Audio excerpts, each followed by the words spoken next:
So it's upon us, this moment of Pluto's transition.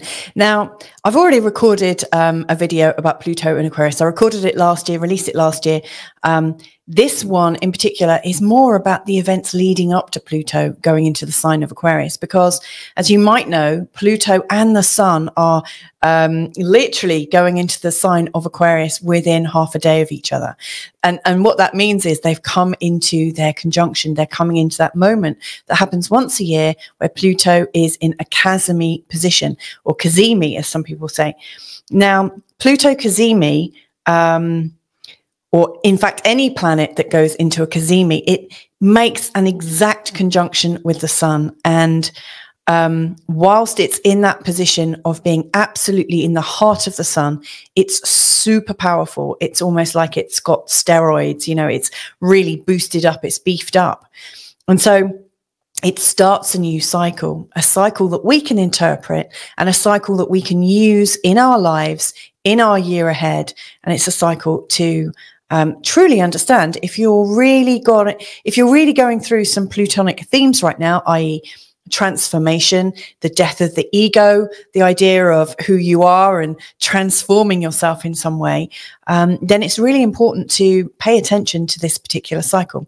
So this video is to welcome you to the Pluto Cazimi and also to give you a step-by-step understanding of the cycle that Pluto's going to be making over this next year in relationship to the Sun. So we're not just talking about Pluto Cazimi, we're talking about the type of energy that Pluto has when he goes into the Cazimi with the Sun, and then the synodic relationship between Pluto and the Sun. So we're going to be looking at Pluto in a conjunction with the Sun, then where he is at the time of the square with the Sun, onto the trine, then to the opposition, back to the other trine, back to the other square, and then back to its next Pluto conjunction. So it's like mapping the whole relationship of the Sun and Pluto in this year ahead on a sign-by-sign basis to give you a really core idea of when you might want to transform yourself and how you might want to do it. Like, where might this transformation be happening in your life? And how can you use it to the best of your ability? You know, these opportunities are coming around once again. Now, obviously, the Sun is going to make a Cazimi with every planet. The Sun makes a Cazimi with Mercury 3 times a year, usually. The rarest one is the one that we had in November, which is with Mars, which happens every 2 years and a month. But these synodic cycles, these starts of a new relationship, it's like the Sun and Pluto have another chance to work together and to integrate their energies and to set a new course, you know, set onto the seas on a new course, a new direction. It's a very, very creative time. Now, there's something really special about this Pluto Cazimi as well, because it is happening at the very last moment of Aquarius. It's at 29 degrees, but it's not just 29 degrees. It's 29 degrees 59, like a nano smidge before it goes into, sorry, I said into the sign of Aquarius. It's a nano smidge at the tail end of Capricorn, you know, 29, 59 in the sign of Capricorn. It is the absolute last moment of being in Capricorn before it goes into Aquarius. Well, what does this mean? Well, it means this is the end of a whole heap of Pluto Cazimi cycles through the sign of Capricorn. So the Sun has made a Cazimi with Pluto every year for the last 15 years, whilst Pluto's been in the sign of Capricorn. Now it's going into the sign of Aquarius. And so it's going to change the transformational cycles for us. So we might choose to look at this particular Pluto Cazimi as the end of a cycle, like the completion of the Pluto journey in Capricorn. In fact, it's quite a, I think, a prosperous one, or auspicious one. You know, Pluto is ending his cycle, not quite, because he's going to retrograde and go back into Capricorn later on this year. But this is really marking the end of Pluto's time and tenancy, I think, in the sign of Capricorn, and setting us, you know, giving us a feel for, let's make a deeper change, a more permanent change. Let's clear our energy completely so that when Pluto goes into the sign of Aquarius, we are absolutely well primed. Now, the video that I recorded last year, the Pluto and Aquarius one, I called it the death of the individual. Like, is this the death of the individual? Now, one of the reasons I did that was because, and for those of you that like watch where the planets are, you know, I'd noticed what had happened when Saturn had gone through the sign of Aquarius. It's now in Pisces, but when Saturn was in the sign of Aquarius, there were a lot of, there was a really strong narrative about equality and diversity and the environment that really seemed to surge forwards suddenly. And I really saw that as leading the way with the Aquarian topics before Pluto comes in to make these changes permanent or to really transform our experience of them. So it has seemed that, I think, for quite some time, that Pluto and Saturn have been working as a tag team. Really for quite a few years. I would say when Saturn went into the sign of Scorpio, this is quite a long time ago now, I think 2017-ish, around that time, you know, Pluto is in the sign of Capricorn, Saturn was in the sign of Scorpio. They were in each other's signs. I really saw that from that time, like the big worldly powers, which of course Pluto and Capricorn really represents, they seem to surge forwards quite markedly. And of course, since then, we've seen our world change in really quite an amazing, I say amazing, incredible, possibly destructive, possibly disgusting, possibly scary, possibly exciting way. I mean, we have gone through a real kind of 360 in just this last year, but in particular in the last 3 years, 4 years, you know, this has been a very, very turbulent time, as you would come to expect with Pluto changing signs. So yeah, this is an exploration, a sort of deeper dive on the Pluto and Aquarius theme, but really from a personal perspective, how can you make this work for you? And how can you go through your deeper cleansing in tune with Pluto and the sun? So let's bring on a few bits of detail, because I want to deep dive a little bit as to how Pluto is spending his last few moments in the sign of Capricorn. And then afterwards, I will do it chapter by chapter, go through each sign of the zodiac and talk about those journeys. So let's bring this on now. So the first thing that really occurs to me, and I think this is what we need to do really, is to get very clear about what the Pluto Cazimi might represent. If you think about the sun themes, like what does the sun represent in your birth chart? Well, here are some sort of easy to understand words. So we've got vitality, it's our sense of self, our ego, individuality. It always reminds me of the tarot card, the sun, which is about our creativity, but that kind of birthing of ourselves, you know, it's how we're really bringing ourselves forward. So the sun is how we choose to radiate out. It's how we shine our light. It is our vehicle for showing people who we are. Hence why, you know, the ego, sense of self, etc. comes up. If you think of the sun, which rules the sign of Leo, you know, without maligning Leos, you know, the energy of Leo is to be a star in the room, to light up the room, to be the center of attention. And so the sun shows us where we want to be center of attention and how we might really show ourselves in our best light. So that's a very, very strong theme. Then the Pluto themes, I mean, there are many, many Pluto themes, by the way, but these ones really come to mind. So power, control, wealth, sexuality is really a strong thing for Pluto, and fear. Now, I did a search on, you know, which tarot card is represented with Pluto, and there was this unanimous load of blog sites saying, oh, it's definitely Judgment, you know, where you know, everyone is judged and everything comes to pass and everything is weighed up and understood. But I also, you know, think that death is also quite Plutonic. I also think the Tower is, although the Tower also I think is very much Uranian. But, you know, the idea of death and judgment is this summing up, like, I guess, you know, at the end of our life, or just before a big change, before we make a big change, like, you know, there might be people about to go through a divorce, or there might be people about to change a job. And before they make that decision, they're usually summing things up. And I guess somebody that might be nearing the end of their life, if they know about it, may also be summing up what's going on.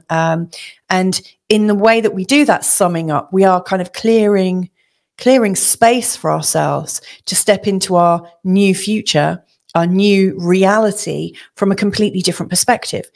And so Pluto is really powerful from this perspective. You know, like, you know, Pluto is giving us the opportunity to clear the decks. And if you think of plutonium, the idea of a nuclear change, like if what we've been told is true about nuclear power, the idea that it could all just be blasted away, and there is this clear stretch all around us, this kind of this zone where everything is completely totaled and leveled and flattened. It can have that life, or that energy in your life. You know, it can flatten everything out, so you start from the bottom up. And, you know, for anyone that's had Pluto in a very strong place in their birth chart, or had Pluto knocking on the door of one of your natal planets, or over one of your angles, you will no doubt have a very strong experience of what was going on at that time. You know, usually we are dying to ourselves in some way. We allow part of our personality, part of our life to simply, well, I say simply, it's not usually that easy, you know, with a big Pluto transit. Once we've had quite a few, then they seem to pass quite simply, because we know to surrender to it. But usually the first ones that we have in our chart are met with absolute struggle and strife, and where we become an obstacle to our own dysfunction. You know, we kind of make it worse for ourselves. But, you know, the whole Pluto themes is about letting go and letting go of our control, which is a very, very difficult thing to do as human beings, especially in 2024. So yeah, Pluto also represents the soil. He's the god of the underworld. So everything that is alive here goes underground. Eventually, you know, our bodies decompose. All the wealth, you know, all of our precious minerals and metals, they all come from underneath us. And, you know, eventually we'll go back down. Everything that lives will eventually die and will go back down into the soil. So Pluto really does have all the control. You know, Pluto, or if it feels like that, you know, Pluto knows all he has to do is wait, and everything will come back to him. Although I do think sometimes, you know, he doesn't like to wait that long. But, you know, if you think of that, you know, all he has to do is wait and everything will fall into place. Well, isn't that interesting? You know, some of the most powerful people, and you could argue that for those of you that follow things politically, and, you know, and you're looking at the rise of particular narratives, you might notice that these narratives have been sown into public consciousness for decades before they start to come out, before we start to become very obviously conscious about what might be going on. So it's almost like Pluto is this long, slow game player, you know, playing a game of cards against you without you even knowing. And so I think that's why sometimes, you know, we think of Pluto as showing up as being an enemy, or you know, Pluto is showing up to do us some harm. That's why these Pluto transits feel so awful. Actually, in the Pluto and Aquarius video I did last year, I think I spoke about one of these very long, slow plans I'd become aware of. I remember about 25 years ago, hearing about a meeting my then partner had been to, like a networking meeting about the future of technology and how it was going to come on. And of course, back then, everyone had those brick phones. I didn't even have a cell phone, or a mobile phone as we call them in the UK. Like these great big bricks, everyone had those. And he'd been walked through this very long and elaborate description of how phones had already been designed, and they were being sewn into the public consciousness, so that around this time we'd be so used to paying for things on our phone that that we'd be used to just putting our hands up, maybe even sowing the seeds for us being able to put a chip in our hand to pay for things, because we're so used to paying things on our phone, and we would do everything on our phones, which of course that's kind of the reality right now. People watch TV, they listen to their podcasts, they write notes. I can work my business from my phone, so I'm sure you can too. So, you know, Pluto has a long, slow game plan. You know, and when I heard about that, Pluto was already in Sagittarius, wasn't even in Capricorn. It was a really long time ago. So yeah, there's a lot of things going on with Pluto, definitely. Now, Pluto is also known for fear and whipping up a frenzy. And I guess our fears become very up close and personal when Pluto is, you know, kind of, what's the word? When he's throwing himself around a little bit, you know, when he's trying to make a point. Pluto, everything that's fearful is, I think, because we are, you know, our first fears as a baby is a fear of loud noises and a fear of heights. That's programmed into babies. Babies automatically are born with those two fears because they represent possible danger, which could represent possible death, imminent death, you know, like a loud noise or a possibility of falling, that could be fatal for a small child. And so fears come up because of our survival and our thoughts about survival. So this Pluto Cazimi, you know, we've got the idea of where are we controlling our life so much that it almost becomes a prison? What's going on with our wealth? Do we have enough to live? Do we have enough to survive and thrive? How do we feel powerful in ourselves? And also, what fears are coming up over and over again? And what would we be if we could just let go of those fears? What would living fearlessly look like? And yeah, there's a lot going on there. And of course, when you combine that with your sense of self, your ego, that sense of individuality, but also the vitality, like the birthing of you, this could be a very, very strong time. So in many respects, I think this is the cycle. So the synodic cycle between the Sun and Pluto, it's a cycle of coming to terms with ourselves. You know, we get to face ourselves and we get to face the rawness of who we are and the rawness of what we're fearing. And also where those fears might be preventing us from actually really living. So, you know, where have our fears prevented vitality? And also resolving self-sabotage so that we can really open to Pluto's gifts. Now, in my own birth chart, I've had Pluto go over my ascendant, over my Uranus in my 12th house, over my ascendant, over my Mars, my Neptune, my North Node, later on my Sun and Mercury and my Venus and a few key asteroids like Vesta and Pallas Athena. Oh no, Pallas Athena is coming up. You know, and having all of that going on at that time was deeply, deeply painful for me because, you know, it was going over my very crowded second house in the sign of Sagittarius with a whole heap of things, including my North Node, my Mars, my Neptune, my Sun, my Mercury. And it felt like a personal attack for a good 10 years or so. Every time Pluto came over a personal planet, it was intense. It was something for me to let go. Now, you know, when we often have these power struggles, which is how I interpreted the Pluto energy, these power struggles, the more I was fighting, it was almost like the more I was getting locked in. I think I might have described this in other videos as being almost like in quicksand. You know, if what we're told is true about quicksand, the more you fight, the more quickly you get swallowed up by the unknowable, unbeatable force of quicksand. But when you just surrender and kind of lie back and don't struggle, allegedly, you know, your arms kind of stay out and free so you can start to slowly inch your way, you know, up and out. So yeah, when I really got, when I really tuned into what Pluto was doing in my life and what I was trying to hold on to, what I feared letting go of, which at that time was a long-term relationship. Once I realized what fear was holding me in that place and just said, okay, this is actually, it feels like it's going to kill me if I don't stop. It's almost that moment of, okay, I give up. I completely give up. I've been brought to my knees. Now what?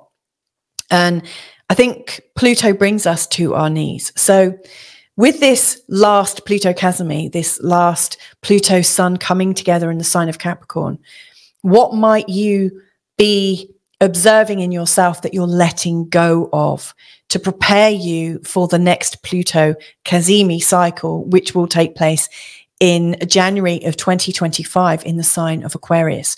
So we are moving ourselves, our own transformational journey from the sign of Capricorn right the way through to the sign of Aquarius. So this is a really great time for us to focus in.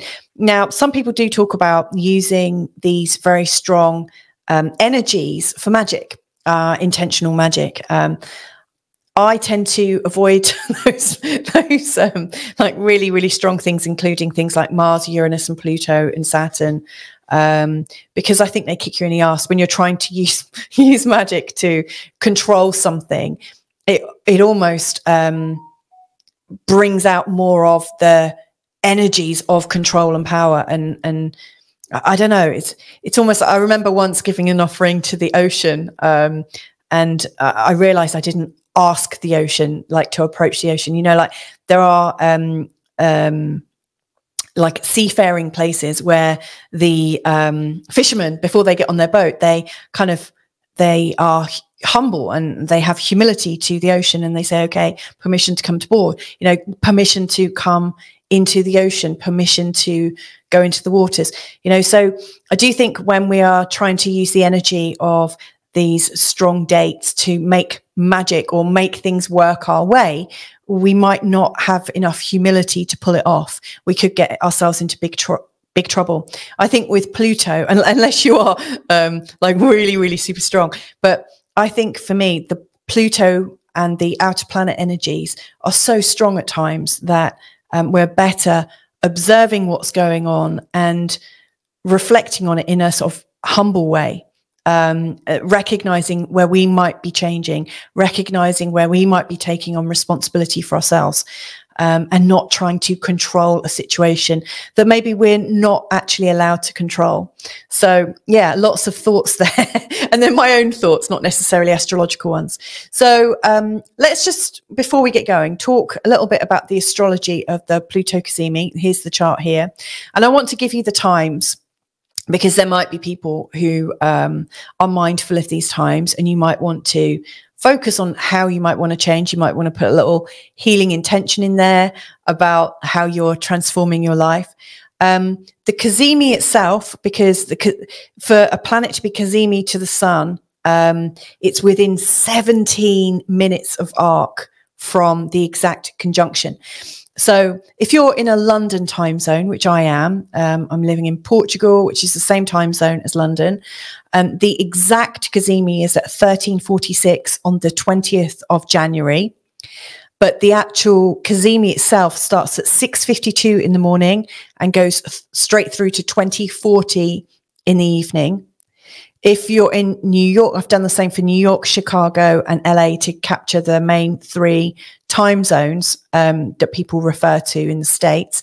It's exact at 8:46 in the morning if you're in the New York time zone. But it starts at 1:52 in the morning and goes through to 15:40 in the afternoon. If you're in the Chicago time zone, it's exact at 7:46 in the morning, going from 10 to midnight until 14:40 in the afternoon. And then if you're in the LA time zone, you can't quite see it down here, my computer's obscured it. It's exact at 5:46 on the 20th of January, but it actually goes into the Cazimi on the 19th of January at 10:52. That must be in the evening. And then it goes through until the 20th of Jan at 12:40 in the afternoon. So there's all the timings for you. Now, here's the next thing that I think is really quite interesting. And this is, if you look at this chart, Pluto and the sun are exact at 29:59 in the sign of Capricorn. Now, like I said, you know, it is just, you smidge it just a little bit forward and it's into Aquarius. In fact, Pluto goes into the Cazimi at 6:52 in the morning, London time. And then, at 1:46 London time. And then within 35 minutes, the sun has already gone into the sign of Aquarius. So, you know, whilst the Pluto Cazimi is going on, the sun is actually changing signs from Capricorn to Aquarius. Now, is that saying, yeah, we can make this transition ourselves? We can upgrade ourselves, we can uplift ourselves, we can choose a different persona, we can let go of our personalities. I don't know, but it's interesting. You know, the sun is actually really juggling between the two. And then the Cazimi ends at 2040, and then the very next day, a mere 6 hours and 15 minutes later, Pluto changes signs and goes into the sign of Aquarius on the 21st of January, and that will be the 20th of January if you are in the States. So it's a very, very kind of busy moment in time. Now, there's something else here that is also interesting. Look at where the moon is. So the moon is at 29:53 at the exact moment of the sun and Pluto in a Cazimi. Now, have you heard of the moon void of course? So the moon, you know, the moon goes into a sign. So like, you know, at this time, the moon is in the sign of Taurus, only just about to go in the sign of Gemini. But the moon went into the sign of Taurus, made a connection to Jupiter, made a connection to Uranus. So it made these by conjunction. Then she's also, during that time, the moon would have been in a long, slow, lazy trine to Venus and Ceres, would have connected in all sorts of different ways.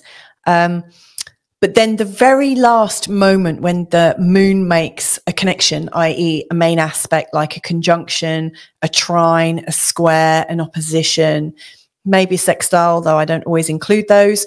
But when the moon makes her last exact aspect in a particular moon sign, after that moment, the moon is thought of being, it's called the moon void of course. It's void of course. It's finished its time in the sign of Taurus, and it's just hanging about until it goes into its next sign. And then it starts working again. And then the moon starts making aspects to a whole heap of new planets from a different perspective. So it's kind of like a changing moon. And it's also like a hanging about moon. Like the moon's getting ready to change, knows it's about to go into another sign. And then it's kind of hanging around a bit like, you know, when you finish work, like you hand your notice in and you know you've got 2 weeks left at your old job before you go to your new job. In those last 2 weeks, you probably don't work in the same way. Like your boss will take away a whole heap of your responsibilities, mostly through fear.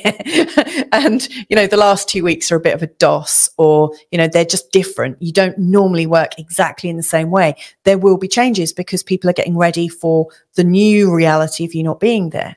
And so that's, I think, what the moon void of course reminds me of. Now, the moon isn't actually technically void of course, but like a few moments later, when the moon goes exactly into a trine with both the sun and Pluto, which is literally moments later, then the moon goes void of course. So you've got, so we've got this thing called the aneretic degree, which is the last degree of any sign. Now, if you think, like we start the zodiac at 0 degrees in the sign of Aries. Now, 0 is the first degree. 1, like the first degree, like 1 degree Aries is actually the second degree. So the 29th degree is actually technically the 30th degree, but it's the last degree. And from 29:00 minutes to 29:59, that is the entirety of that last degree. And because it's the last degree, it's kind of unknown. And it kind of fits in a little bit with the moon void of course. It's called the aneretic degree. It's known as being quite a fateful degree, one where things tend to speed up a little bit. Not necessarily for the void of course, but you know, there is a sense of urgency. There's a sense of needing to get business done before close of day. There's a sense of, have I done it all? A bit like before you have a baby, all of a sudden you might be running around and thinking, oh, but I'm not ready. I'm not ready. I'm not ready. And you know, just that baby could arrive at any moment and you have to prepare. There are these deadlines that come up. And so it feels like we're working against a deadline. So it's seen as a bit of a problematic degree. It's not really seen as an easy degree for us to flow gracefully through. And of course, you know, if you think in terms of crisis points, that are created from us rushing, you know, when we're like thinking we're up against a clock, we don't make very good decisions. We often overdo things. We then make bad decisions. So yeah, it's kind of interesting. Now, we do have something called the progressed moon, and I'll probably do a video about this on a separate occasion. But the progressed moon basically will go onto your anuretic degree every 2.5 years. So it's worth mapping that out in your own chart when when this degree happens with your progressed moon, because that month is really quite busy. You know, it's a busy time where we might just take on more than we can actually cope with. And so, like, if you're born, for instance, with your ascendant at 29 degrees, you know, that this can be quite an interesting life for you, because you're continuously doing things with this sense of must do this, must do that, and probably vacillating between the two. You know, you are actually, like, Pluto here and the sun are actually in Capricorn, and the moon is in the sign of Taurus, but their energies are absolutely on their tippy toes, getting ready to make that leap into the air signs. So it's that sense of maybe anxiety, a bit of pressure. It's very interesting. So this is unusual. So not only have we got the anuretic degree of Pluto and the sun and the Pluto Cazimi at 20, so like they are at the right at the end, but we've also got the moon there as well. That's unusual. We've also got interesting aspects from Venus and Neptune. So yeah, the moon is really supporting us. And if you think of the moon represents our emotions. It represents our psyche, our softness, how we might yield. So having the sun and the moon in a lovely trine is really beautiful. It's a very exact trine, you know, where our ego and our psyche are beautifully balanced. They're working to help each other. They're not working against each other. So it's almost a guarantee that we're not going to self-sabotage, or there's a promise that we might try and like work as friends. And then Neptune here is kind of at the midpoint between the two. Midpoints is a whole other thing that people can talk about astrologically, and they're very, very powerful. But then the midpoint between these guys would be at 29 degrees in the sign of Pisces. Neptune's very close to that. But there's this beautiful sextile between Neptune and the sun and Pluto. And of course, Neptune is always in our lifetime going to be in a trine with, in a sextile with Pluto. But Neptune's in a lovely, dreamy sextile with the moon. So we've got the element of consciousness and oneness and creativity and psychic receptivity, really piling into this beautiful transformational moment. And let's take a look at Venus here at 26 degrees. So she's in a semi-sextile to Pluto and the sun. And she's also, well, she's not quite there, but, you know, she's in a quincunx almost to the moon. So there's, again, a sort of magical softness. When you think of Venus and Neptune, Venus is the planet of love and flow. Neptune is the higher harmonic of love. So we've got the moon, Venus and Neptune, which arguably have kind of very feminine energies. I mean, higher love, Neptune. Neptune is a male planet, if we're going to assign genders, which obviously they traditionally have genders. But the energy of higher love is still quite feminine. So we've got this sense that we can change if we're soft with ourselves, if we're forgiving, if we can use our intuition, if we can sense our way into it. Now, the other thing that I do notice about this is we've got this square with Jupiter. Now, it's an applying square, so it's not exact, but the Sun and Pluto are working into a square with Jupiter. Now, Jupiter's going to evade the square with Pluto. You know, it's not going to go exact because Jupiter moves faster than Pluto can keep up. But the Sun is going to catch up into that square. So you might also want to consider where you have been too proud to notice where you might need to shift and transform. Because I always think that the Sun and Jupiter in a square really shows where our personality is a little bit too much, where we could really do with paying attention to our ego, not getting ahead of ourselves. So we want to be able to make these transformations for ourselves with a sense of humility, with a sense of forgiveness, empathy, and also, you know, understand, you know, where our authority is. Can we be serenely authoritative or authoritative in our lives? Do we have to be boastful and arrogant and proud, which is one of the, I would say, one of the sort of darker sides of an inflamed Jupiter? So there's some thoughts. This is a very, very strong Pluto Cazimi, and it's the last one in Capricorn, and it is marking over this beautiful transition into the sign of Aquarius. It's special. So something else, the way I'm going to be looking at this journey that we're all going on, or we're all invited on this journey, I hadn't really seen it described in this way. But when I recorded about Mars Cazimi last year, I did a show with a fellow astrologer, Alexandra Jowett, and she was saying, well, you know, the Cazimi cycle is the hero's journey, by Joseph Campbell. Now, it's a good read, but the hero's journey can actually be, I think, transposed onto a birth chart, only it goes the other way around. So this I've taken this image actually from it's copyrighted, I think, to unfortunately my thing at the bottom has obscured the name of who provided this image, but thank you. You'll see it, I think. Let me just go back and see if I'd like to be able to copyright Clever Prototypes 2018. So I took it from their website. I just did a quick search. Do a search for the heroic journey, but they start their start of the journey here and go clockwise. But anyway, the way the hero's journey goes is we have the original call to adventure. We have that sense that there is this new beginning.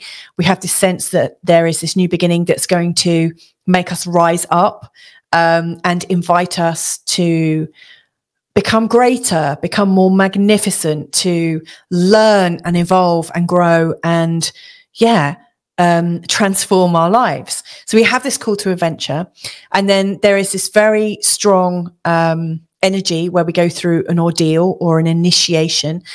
So, you know, once we've got this new idea under our belt, we will come up against our first challenge, maybe a few challenges, but we will usually come up against a challenge.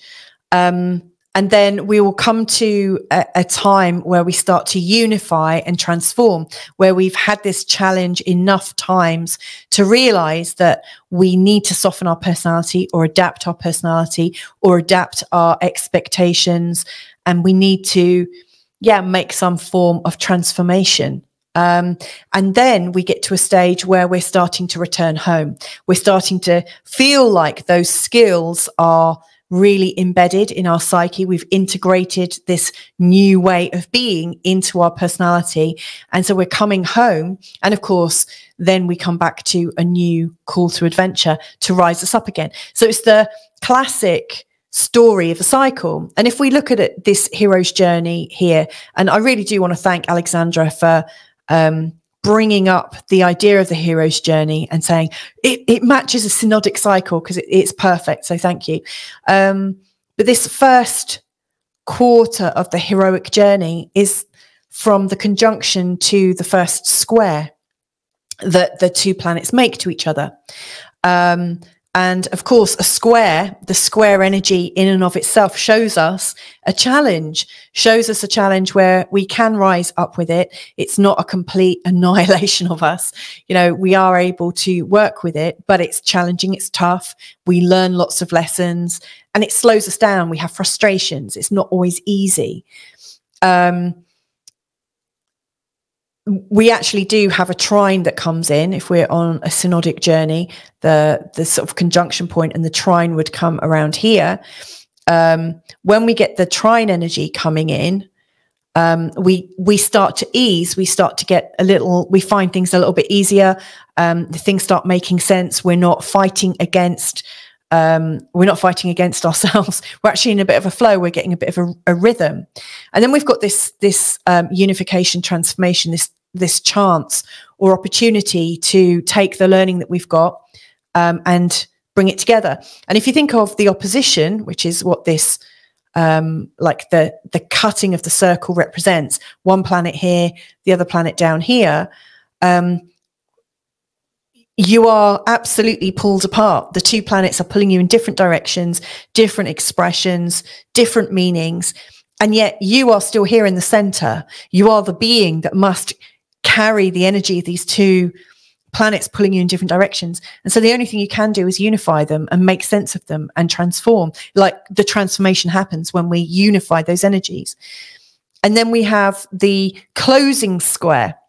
You know, this is the opening square because the energy is just getting bigger and bigger and bigger and bigger.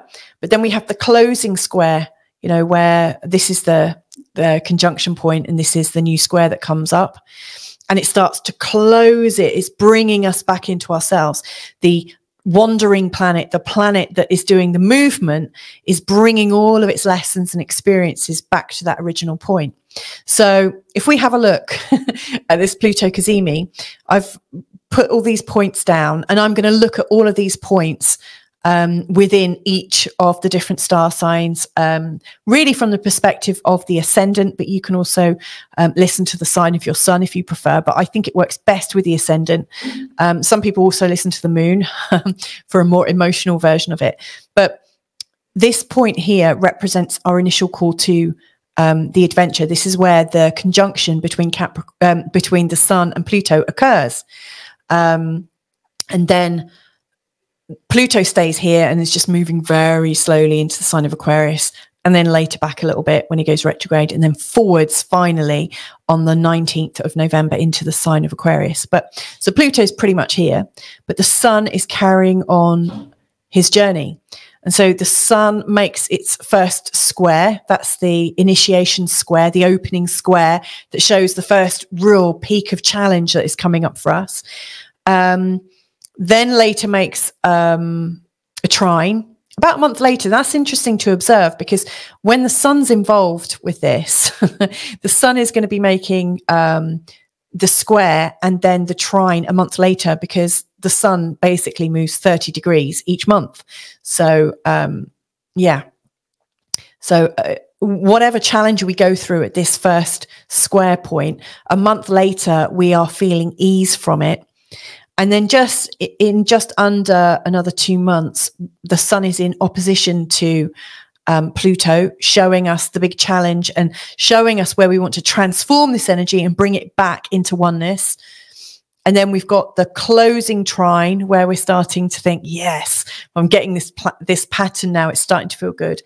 And then the closing square, which I think, you know, it's bringing us home. So the hero is returning home. The sun is coming home, and we'll bring in the new thought of the new call to adventure. But I think when we get a pattern under our belt and we start to fly with it, inevitably what happens is we create more work for ourselves. So we think, okay, well, I've got that under my belt. Well, I now need to do this, this, this, and this. And so we tend to stress ourselves up. We start to experience with the magnificence of it as we're on our journey home. So I think that's why we get that second square. So there you go. That's how I see the Pluto Cazimi really expressing itself over this next year. And of course, the next Cazimi will be on the 21st of January 2025, and it will be at 1 degree 40 2 in the sign of Aquarius. So it will have moved on 2 degrees and thereby start a whole new Pluto Sun adventure. Whew, that's quite a lot to go through. So there's quite a lot of potential there. Are you really feeling it? Are you really wanting to sort of dive in and understand this? So in a moment, I'm going to go into each of the star signs, and each of the star signs are all lined out. You can see how it moves from sign to sign. But for those of you that don't yet know how to find your ascendant, here's the easiest way, I think, and that's just to go to astro-seek.com. And then click on free horoscope chart calculations, go down on that left-hand menu where it says ascendant or rising sign calculator. Click on there. You need to put in your time, place, and date of birth. Press enter, and it will tell you where your ascendant is. That is the star sign that I would recommend you listen to be able to get your forecast for how you might choose to use this transforming energy in the coming year. Okay, so I'm going to just have a quick refreshment break and I'll be right back to this. See you in a mo.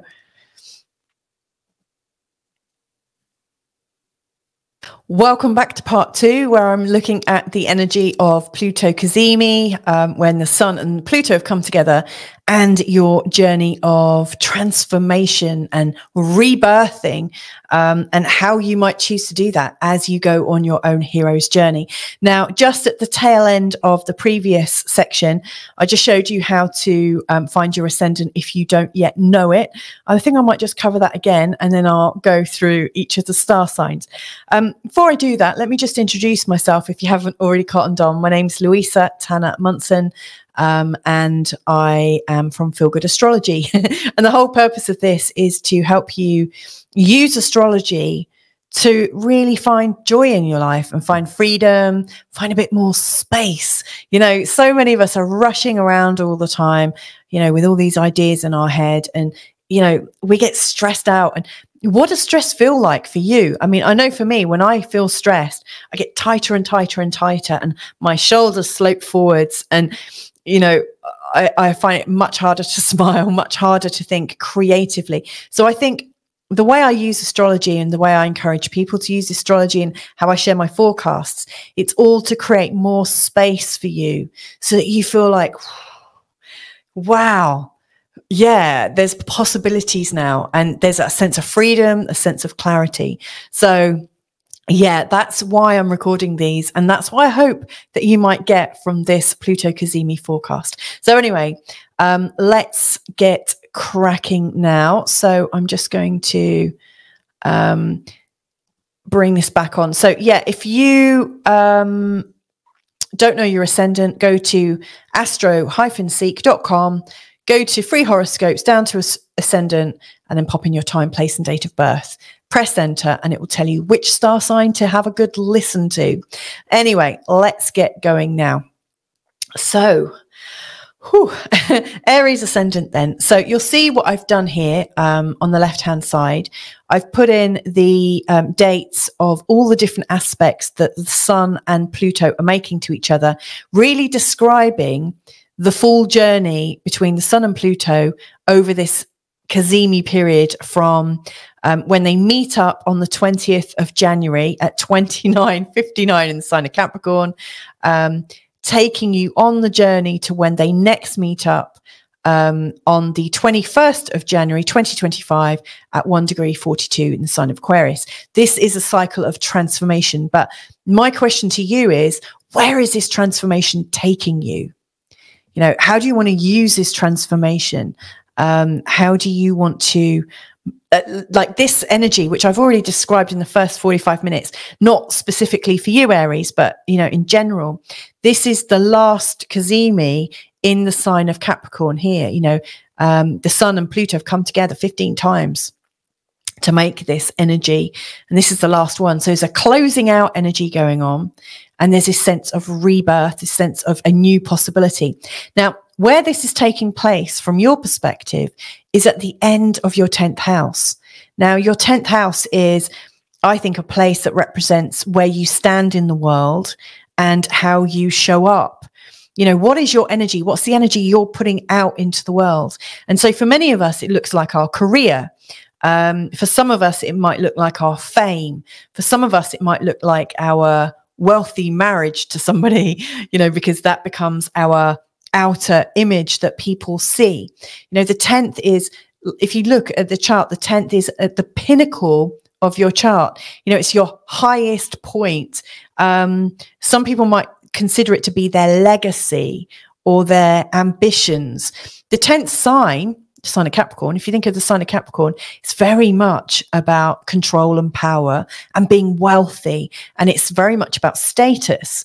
So you are, with this Pluto Cazimi, you have an opportunity to do something like I don't want to say that your last opportunity, but this is a very strong opportunity to transform your legacy, transform your wealth, transform your status in the world, how you're seen as a powerful being. The 10th is also about recognition and reward. And so there's this very strong feeling of, how do you get recognized for being who you are? And you are on this journey over the next year to increase all of your options, your opportunities, your possibilities, and see where they take you. So this is quite some journey. So this is happening around the 20th. Now, if I was in your shoes right now, I might be planning with a mind map. And the chances are, you know, you're already in this space of thinking, okay, this is big change going on. This is where it's in my chart. I am feeling this call to power. I am feeling this call to do more, to reach out more, to be more seen, be more visible. And so the chances are you've got a plan. If you haven't already got a plan, put down maybe 3 key points that you would like to achieve. Because even if you just focused on 3 key points, that would be a really great little direction to be heading into. Okay, so we've got this idea, like if you could have 3 core directions, that could be really, really helpful. Now, whatever you are bringing about for yourself, the inevitable first challenges with this are occurring around, get this, 21st of April.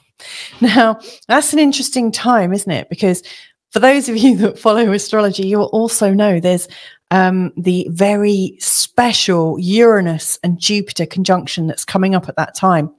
Now, I will be recording something separate about that, but the magic of the Uranus and Jupiter conjunction is that things grow very, very quickly. They grow very, very quickly, and they change because Jupiter is expansive and Uranus is quite chaotic and also absolutely ready for a chop and a change. Now, where this growth, this sudden growth energy is coming up is in your 2nd house, which is about finances, is about your value systems and how you value your energy in particular. Now, at this time when the sun is in a square to Pluto, there is this feeling of like a restless energy, B, a feeling that you're being pushed too far, that there is this almost like the energy of surviving, the energy of making this project carry on is taking you too far. You know, maybe you've got burnout, maybe you're a little bit too stressed. Now, obviously, on the 21st of April, you know, you've got the sun actually in the sign of Taurus, and, you know, you've got the Jupiter and Uranus conjunction in Taurus as well. So this is a very, very strong time for you in terms of your money and your wealth and overextending. So if I was in your shoes, just a little whisper in your ear, Aries Ascendant, is make sure you've got enough to catch yourself. And also make sure that you are not overextending yourself in a way that you don't have the actual energy to get it done, the physical energy. Now, we probably should just take a little step before, because we've also, and this is very important to you, Aries Ascendant people, and that is we've got the total eclipse in April, that is in your own sign, and it's super powerful and super stressful, and really, really challenging. So if I was in your shoes, I mean, you're obviously going through some massive personal change at the moment. And this is almost changing the way you see yourself in terms of your branding, in terms of your personality, in terms of your body. You know, at the time of the eclipse, it's also in a conjunction with Chiron, which does hint at being overtired, and possibly very sensitive with something deep, like sort of some identity wound to clear.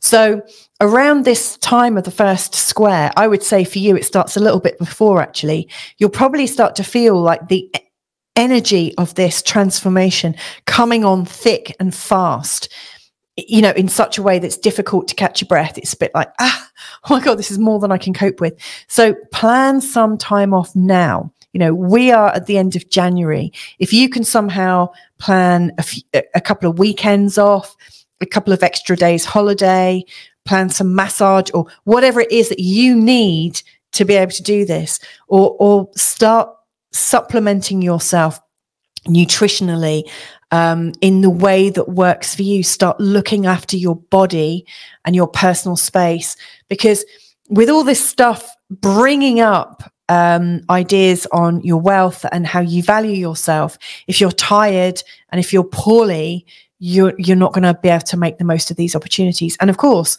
this actually could bring out the best in you, because between the square and the trine, the sun is going to go over the point of the conjunction that occurs, you know, the Uranus and Jupiter conjunction. And so it's like the stress is bringing forward the energy and opportunity. And then when the sun is in the trine with Pluto, that's also going to be the same place that Jupiter is actually, you know, Jupiter's going to be here pretty much at the same time. So this is a really, really strong 30 odd days for you, from the end of April to the end of May. You know, so much change is going on in terms of how you see yourself and your money, and then how you communicate that out. Now, when you come to this moment of unification and the need to bring it all back together and to integrate it, that comes at the time of the opposition. Now, that's occurring on the 23rd of July. So leading up to this opposition, the 23rd of July, you then want to start to realize where things are falling apart. So maybe your project has moved so fast and so far that you don't quite remember who you are.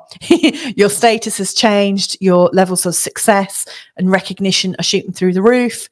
Or maybe the direction you've taken them in is so far removed from who you think yourself to be that it's just plain uncomfortable. So it's a time for you to be able to reconcile the power that you have with the humility and the person that you know is you. And of course, this is taking place, this opposition for you is actually, the sun will actually be just in the 5th house, which is the place of your creation. Like, where are you creating for yourself? And where is the recognition kind of pulling you out of your creative space? Like, the 5th house is about you creating, but it's not necessarily about you celebrating it out there. You know, it's quite a personal creative process. So yeah, it's time to maybe bring yourself back from being so visible and to give yourself some time to think about yourself in new creative terms. Feels like a very deep birthing, almost, you know, in terms of a pregnancy, you know, you're at like the fullness of it, and it's just time to start releasing the baby, releasing what it is. You know, this is also like an in breath and then the out breath. And so you're absolutely at capacity, and it's time to, okay, I've done all I can right now. It's time now to release what I'm creating slowly but surely. And then by the end of September, around the 22nd of September, we've got the trine, which is feeling really good. You know, it's hitting right at the end of your 6th house, which is showing that your work is going very well, and it's bringing more people into your world. And this is where the next square comes in, the closing square. whatever you've been doing is now involving other people. It's bringing other people into your world in such a way that, yes, you're probably busy. Yes, your projects are taking on a whole new theme.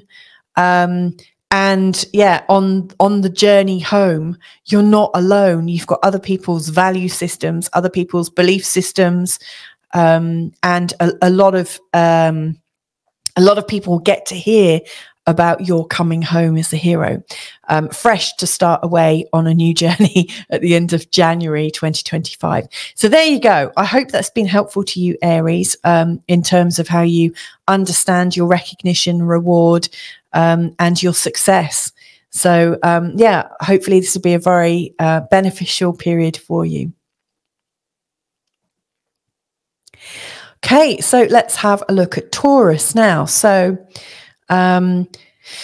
this is your Pluto Cazimi period. And as you can see, the Cazimi, I've listed it all down here on the left-hand side. This is your hero's journey of transformation in this year ahead.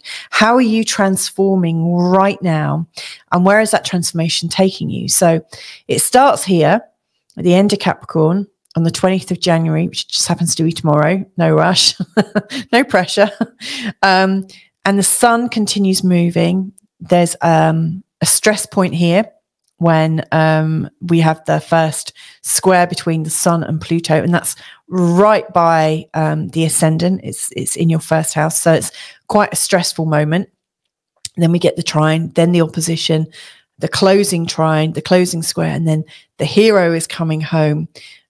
Getting you ready for your next challenge, your next big adventure in the land of transformation. So this is a very complete transformation journey. And I described the Pluto-Sun relationship earlier in part 1. So if you want to know more information about that and why this one in particular is so special, then do have a look at part 1. But anyway, here's where it goes for you.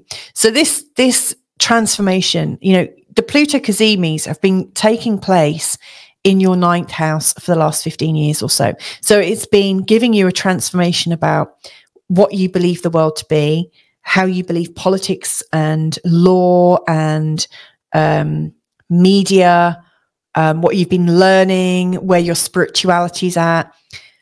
You've probably been transforming as a teacher as well, because the 9th house is all about sharing information. But sharing information at a much higher level. You may well have been transforming through study, continuous education. You may well have been transforming because of your creativity and your curiosity. The 9th house is a deeply, deeply curious place, really curious. So it's like you've been transforming because you've wanted to know what happens next. And so that curiosity keeps you moving, keeps you moving, keeps you moving. The 9th house is also very much about travel and being out of your narrative of where you grew up, which is really like your 3rd and 4th house. And so it really takes you outside of yourself. So you may well have also found that travel and other cultures and other ways of being have really transformed your journey. And so this is the last Cazimi that's taking place in this area. And it's really come full circle, because when you get the next challenge, it's taking you into this area of fulfillment and legacy and success and standing in the world and being a much stronger candidate, being a much stronger communicator. You know, the 9th house also shares its ideas. You know, it's an idea sharer. I mean, the 9th house is about publications as well. So you may well have had a blog, or, you know, written a book or written a course or done this, that, and the other. But it's all about learning how to put things into context and to share that context. And of course, if you're going up in the world, and if you've been working really hard at your career and really considering things from a much deeper perspective, where you're going to be from the 21st of January 2025, when this next one comes along, your transformation is really on how to be a powerhouse. So it's like, I mean, I really see it like from a perspective, like if you're a young politician or somebody who was a thought leader, you know, you are right now at the stage of accumulating so much that the only way to go now is into public office, or to campaign or be the head of something, to be seen, you know. So that's where you're working from, I think, is taking all of this great context and moving it so you become more public from the next year. It's a big transformation. And this could be the one that brings about the biggest level of success you've ever experienced in your life. So this is massive.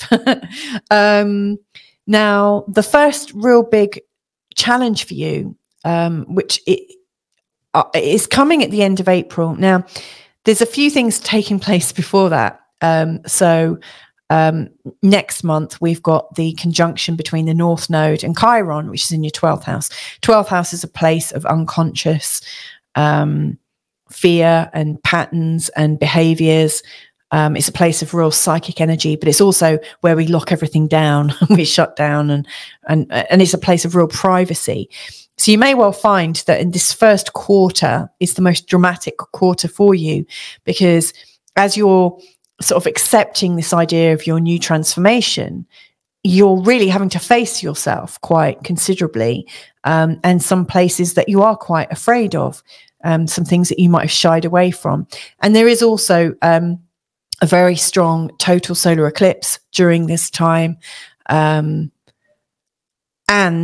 it's leading you up into this first square. This first square is your challenge, because it really feels like, okay, if you're going to take this next step, where do you need to be? Well, you need to absolutely be fit as a fiddle. You need to really consider how you're seen and perceived as like your public image, or yeah, just your appearance in general.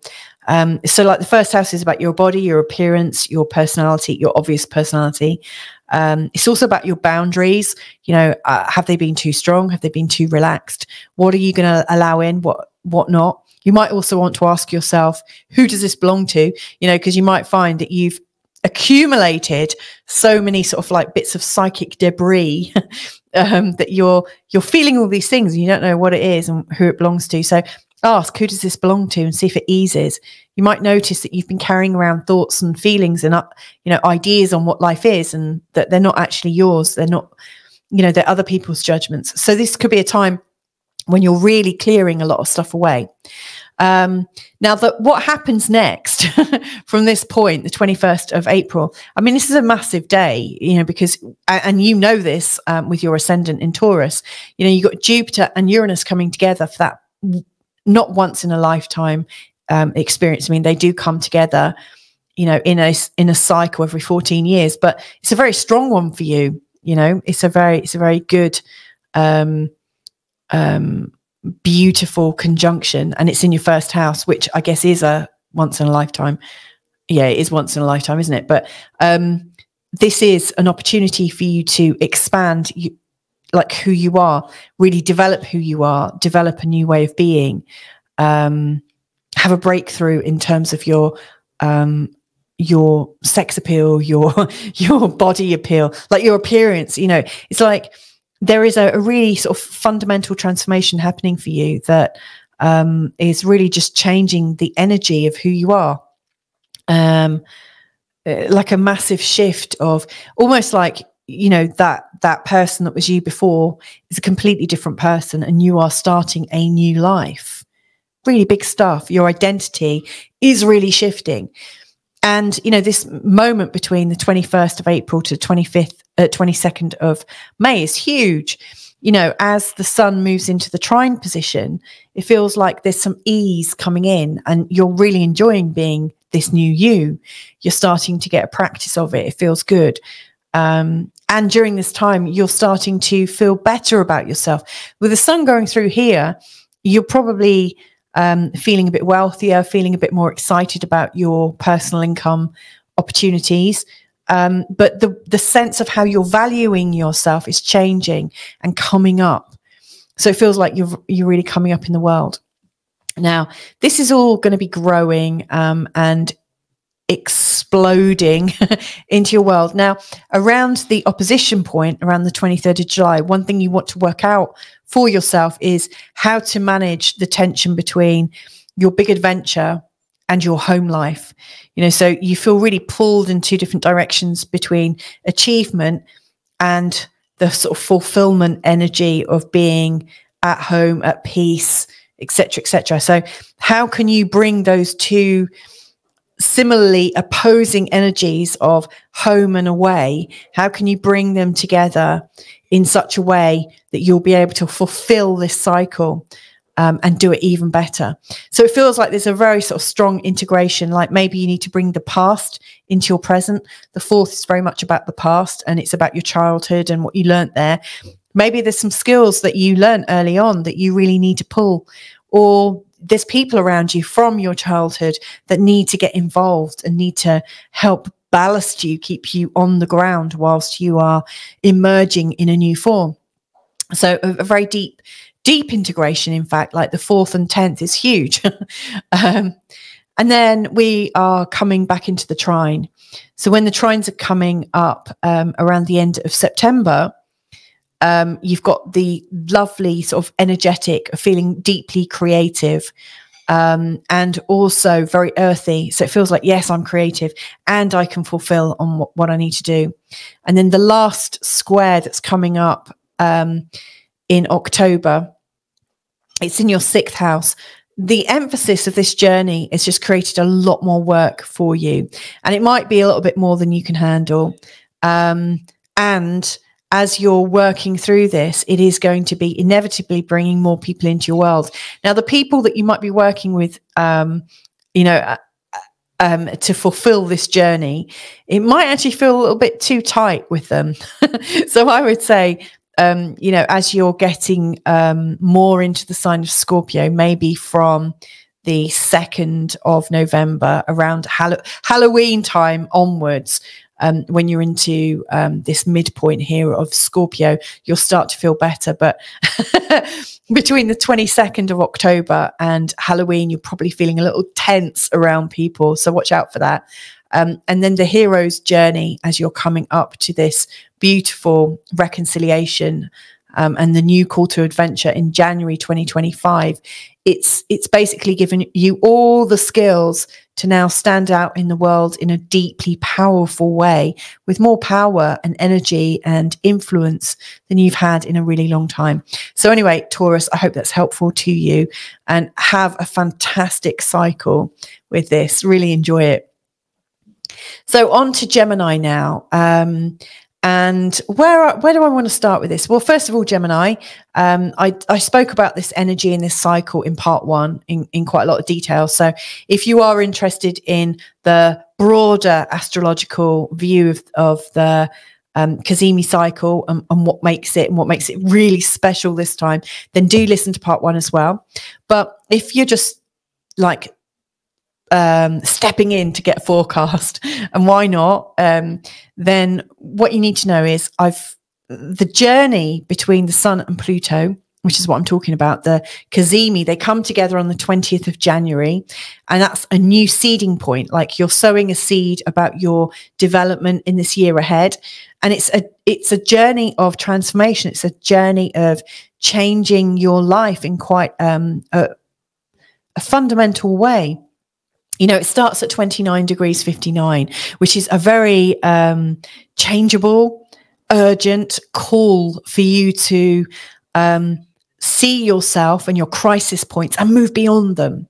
And so what I'm talking about is you're on a very deep journey, and each of these colors represents a different part of the journey, how you fall apart and then pull yourself back together and then come home ready to start a new journey. So as we're looking at this, Gemini, it all starts at the tail end of the 8th house. So like Pluto Cazimi for the last 15 years or so has been in this area of your chart, which is about blame, shame, guilt, anger, bitterness, resentment, psychic interference from people, like, you know, other people's expectations putting on you. So you may have felt that you've transformed a lot because of the interference of other people's expectations and judgments on you. So it might be that you've had a lot of hurt and shame and things like that to work through. It would have been pretty tough, actually, having had Pluto going through this part of your chart. It's not a pleasant place. The 8th house is known as the Scorpio house, really. You know, it's about death and recycling, the birth, life, death, rebirth, whole cycle, you know. I mean, at one hand, it gives us the idea of eternity, but we often die to ourselves. We might lose people around that time. And obviously we can lose people, you know, when Pluto's in any house, but the 8th house really does have a theme of death and inheritance. Now, I mentioned inheritance because the 8th house is also about other people's money, other people's values about money, our partner's wealth, our family's wealth, and how we might have a relationship to that. And so, you know, I've had clients that have had difficult transits in this area, you know, who have lost, you know, a parent, and then the family all falls out, you know, about the inheritance. So all those kinds of things can be going on. But you're right at the tail end of this energy now. This is the last Cazimi in this part of your chart. And from here on in, you're moving from what you've learned about human behavior and psychology, what you've learned about your descendants, all the people that come before you. I mean, there's a really strong theme of psychic and genetic inheritance in the 8th house. It really does talk about your ancestry. Sorry, your ancestors, not your descendants. They're the people that come after. So yeah, there's this feeling of your genetic timeline, or your familial timeline, and where you sit in the whole pecking order. Now, this journey is taking you out of the family matrix, out of this place of other people's shame, blame, guilt, and anger, and their values, and this is what you should do, blah, blah, blah. And it's actually taking you to a place where you're really happy and independent and free, and feeling the sense of adventure and the sense of exploration and expansion. The 9th house is about expanding your mind and expanding your possibility. The 9th house is also related to travels overseas, migrations, living far away from your original context, but also thinking far away from your original context. So you may well find that study is one of your big new goals, learning about religion and spirituality from a new perspective. Politics as well comes in. The 9th house is also about publishing and teaching and sharing. You know, it's a place of expanding energy and really putting a deeper context into the world. So I really see this last Pluto Cazimi is kind of really allowing you to shut the door on all the pain of the past and walk through that and into a place of expansion and greater freedom. I love it. You know, as themes go, this is perfect. So how does this show up? How does your hero's journey take place? Well, you know, this is the point where the Sun and Pluto are together. This is where we are right now, pretty much.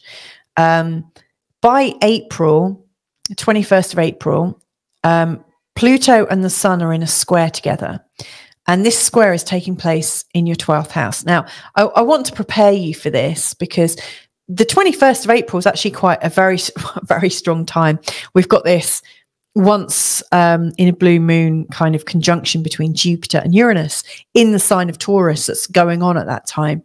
And that is about expansion.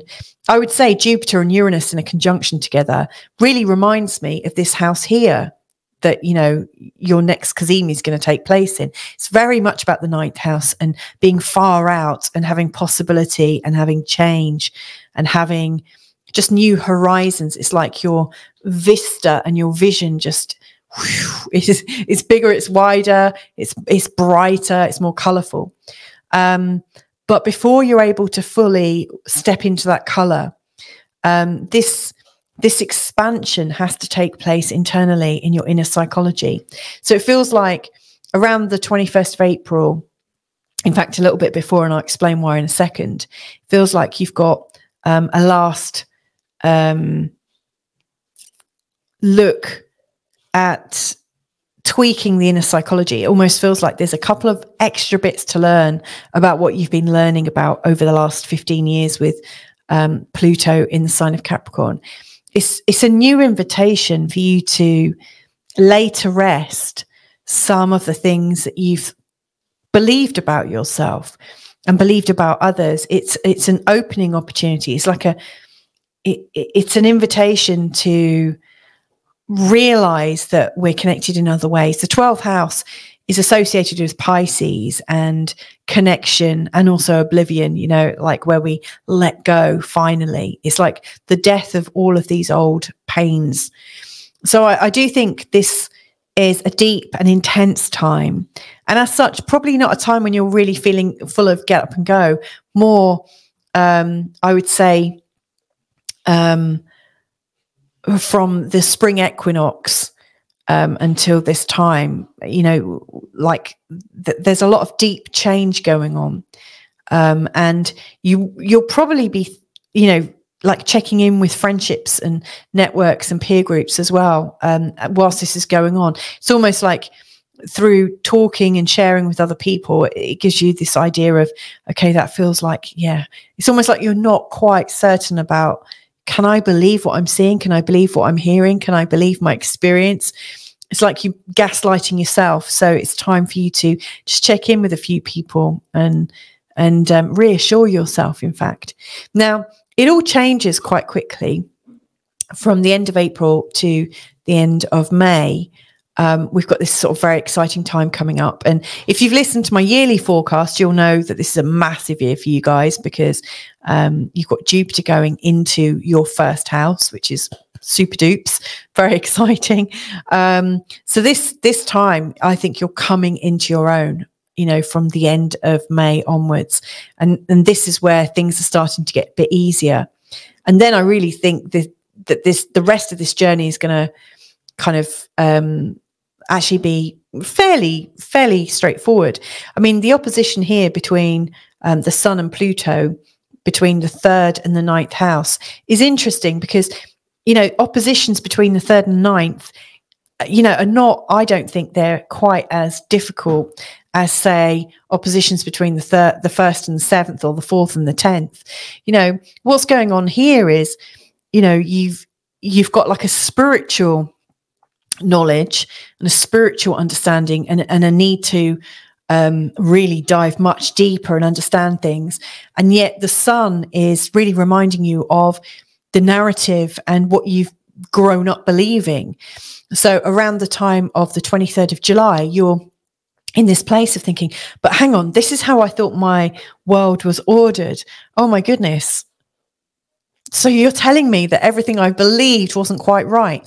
So it's almost like your big challenge around the 23rd of July, like leading up to it and just after, is about you accepting that maybe the world as you had it isn't actually how it is. And how do you integrate that? Well, I think you might integrate it with a sense of possibility. So it's almost like saying, okay, I need to let go of my understanding of the world, and that my understanding was correct about how I saw the world. And I'll stay open to new possibilities, but I won't believe everything I hear. It's a journey of discernment. And so just the awareness of knowing that you can believe in nothing, that you can let go of the past and almost let go of anything you might learn in the future. If you are able to maintain the sense of curiosity and amusement, rather than, how could I be so stupid not to know that? If you can stay open to the treasure of not knowing how things were, and just recognize that you knew what you knew when you knew it, and there was a reason for it, and you know what you know now because now's the right time. And just forgive yourself for not, you know, it will all come together. It just feels like it's your old life and your new possibilities are just pulling you apart. And so it's just time to come together with a big, oh, well, let's see how this goes, and kind of breathe through it. But the feeling of excitement, the feeling of anticipation, the feeling of freedom and greater possibilities sort of from the 9th is the thing that I think, if you can hold that as your vision, you'll get through this. And then you're coming home as the hero. You know, you've gone through, you've slayed this last dragon.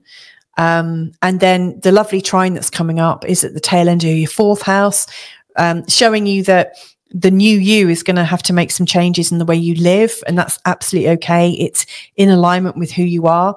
And then the square that's coming in is just showing, well, you're going to be a lot more creative and a lot more freely expressed. And yes, that's probably going to create a few issues. However, you know, as squares goes the 5th to the 9th, is again, it's not one of the more difficult squares. You know, if anything, you might have, if you've got older children, you know, you might have a difficulty between what they believe and what you're now believing. So there might be a mismatch of values and belief systems, but essentially it's your creations might not be completely in alignment with the idea of freedom. So you might find that you've had these creations in the past, or you've got creative hobbies and things that aren't going to have a place in your new place of freedom. So yeah, there's going to be tensions, but there are much worse tensions to be going through. So this is going to be an interesting year. And of course, this is going to bring you back to the new possibility of transformation with the Pluto and the Sun that happens in January of 2025. And that is taking you into a whole new world. So there you go, Gemini. I hope that was useful to you. And on to Cancer. So hi, Cancer, Ascendant or Sun sign. Let's have a look at what the Pluto Cazimi and Pluto cycle and the Sun cycle are going to be creating for you in this year ahead. So if you want to know more about like the in-depthness of why this Pluto Cazimi is particularly strong and what it represents at its 29th degree and all of that jazz, then I do recommend that you listen into the first part of this recording. In part 1, I sort of talk about it in quite a lot of depth and about the whole journey, the hero's journey that you're on. But in this part of the forecast, I'm going to be talking about how you're transforming this journey. So essentially, the Pluto Cazimi is creating a new journey of transformation, a new synodic cycle between the two planets, the Sun and Pluto. And what I'm here to share with you now is where that's going to be creating change for you in this year ahead, and how you might use that change, and what pitfalls you might want to be aware of, and how you're all bringing it round so that you can go on your next journey from the 21st. As you'll see here, each of these colors represents a different part of the journey. So the conjunction starts here. This is where the Sun is in a conjunction with Pluto, literally tomorrow on the 20th of January. And then the journey takes the Sun into a square position with Pluto, then a trine, then opposition, then in a closing trine, a closing square, and then back to the next Cazimi. So what does this all mean for you with your Cancerian ascendant? Well, the first thing to share with you is that you've had a lot of Pluto Cazimis in the 7th house over the last 15 years or so. So you've been transforming the way you are in terms of your relationships to have more and more powerful relationships. That's not necessarily just with your partner or husband or wife, but like with your children, your best friends, etc., etc. Like everyone that is in your life is essentially a powerful projection screen. They're teaching you more and more about yourself. And so this journey, when Pluto's been in the sign of Capricorn, has really been showing you who you really are, from your reactions and feelings about the people in your life, you know, over this time period. Everything that they've represented to you has shown you what you're not fully accepting in yourself. And it's quite a tiring position, I have to say. And so you're probably kind of pleased, actually, that the emphasis is coming off your relationships and moving on to a new area of life. Now, the new area of focus that this whole journey is gearing you towards is this Pluto in Aquarius energy that's going to be here, going through your 8th house for the next 20 years. It's a really long transit. And the 8th house is associated with the sign of Scorpio normally, and also Pluto. Pluto is very happy in the 8th house. It's, you know, the house is about birth, life, death, and resurrection. It's about the eternal cycle of evolution.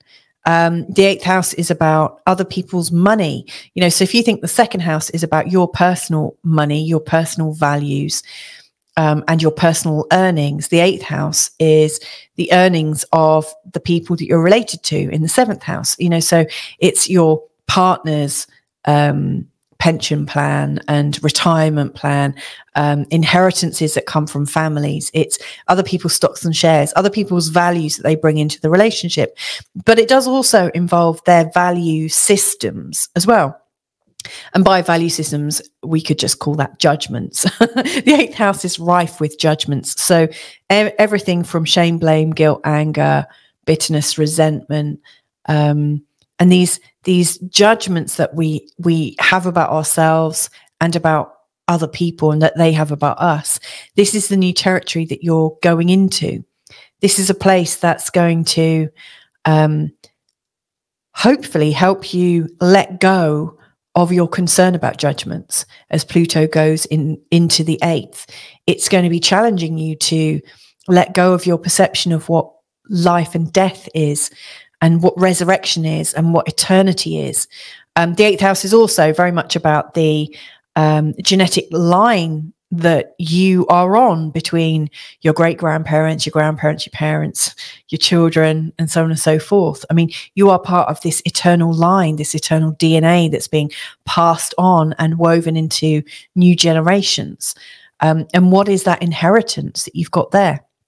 So there's a lot of big things going on. And this is going to be birthing a whole deeper sense of who you are. So even if, you know, some of those themes might sound a little bit scary, because, you know, life and death, and it's a bit like the death card in the tarot, you know, it looks proper scary, but it's really about dying to yourself and becoming a new incarnation. It's, you know, it is a great opportunity to redefine who you are.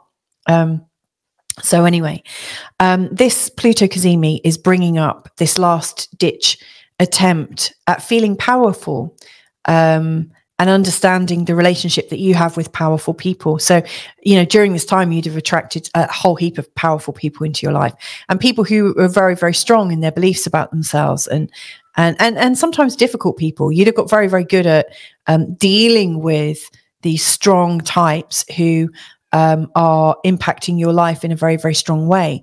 Now you'll be able to hopefully share in some of their power, share in some of their wealth, and also assume more strength yourself. Now, as you are going through this year, there's an interesting point here when the sun goes into the sign of Aries.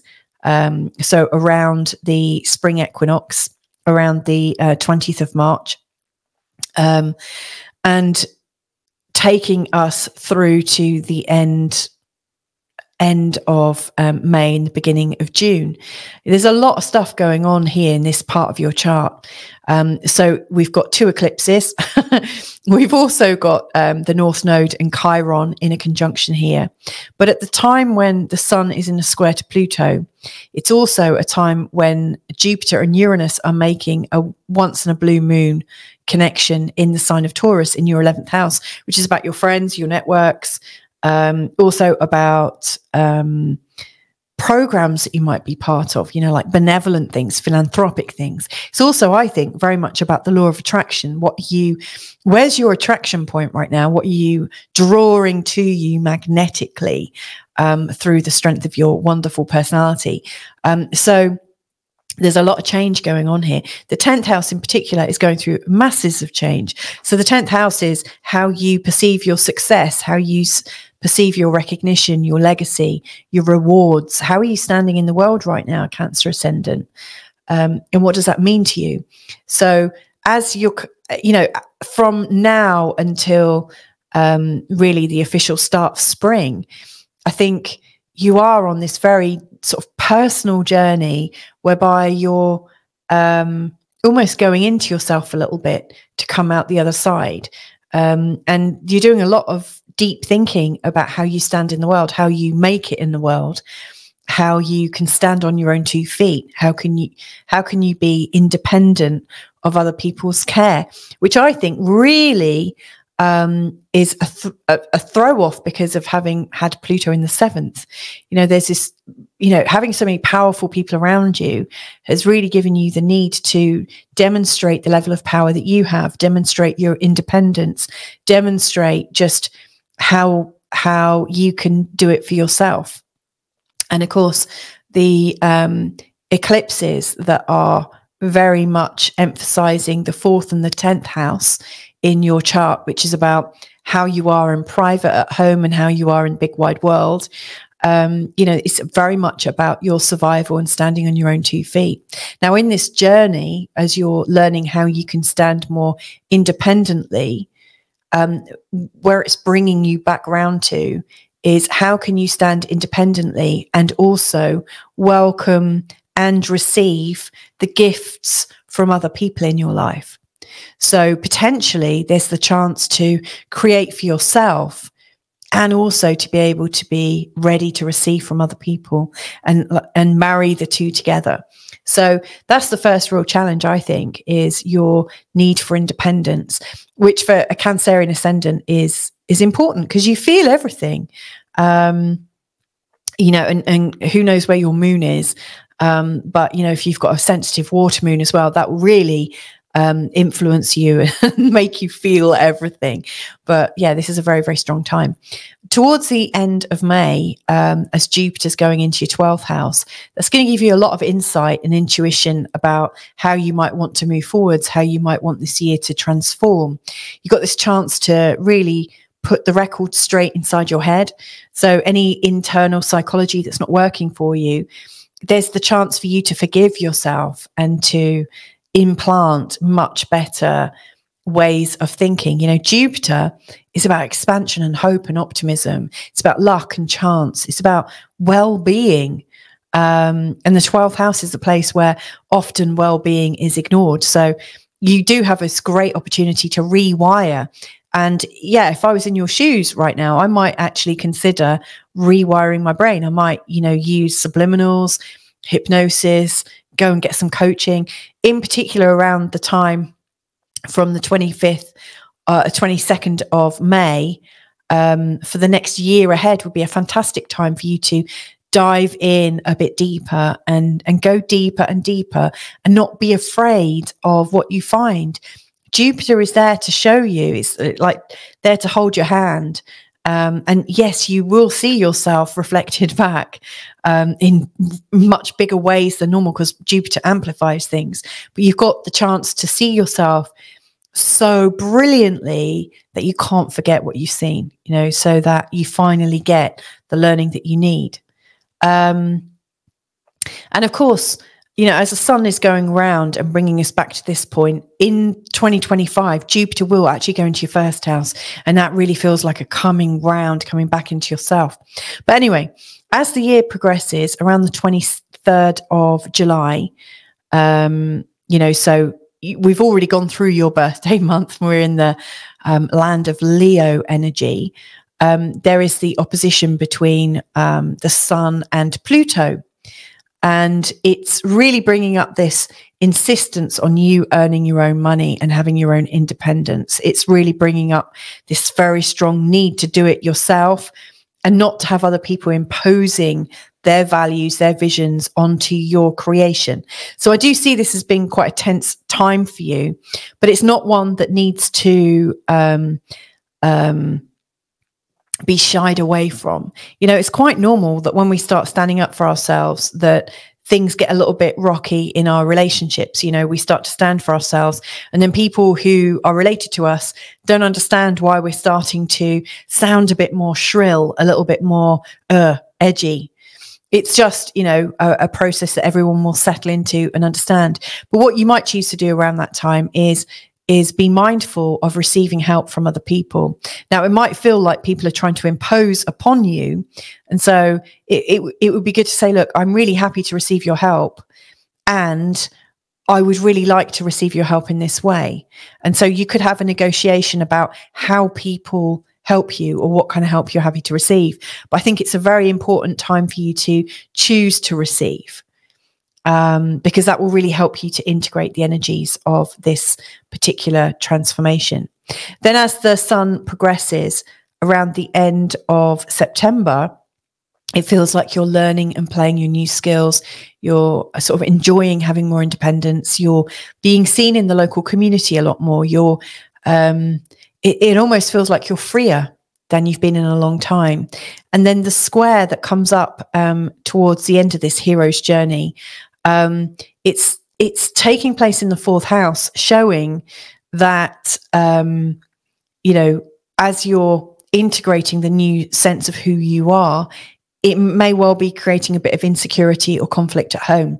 So there might be people around you that, again, are struggling to understand this new sense of independence, this new sense of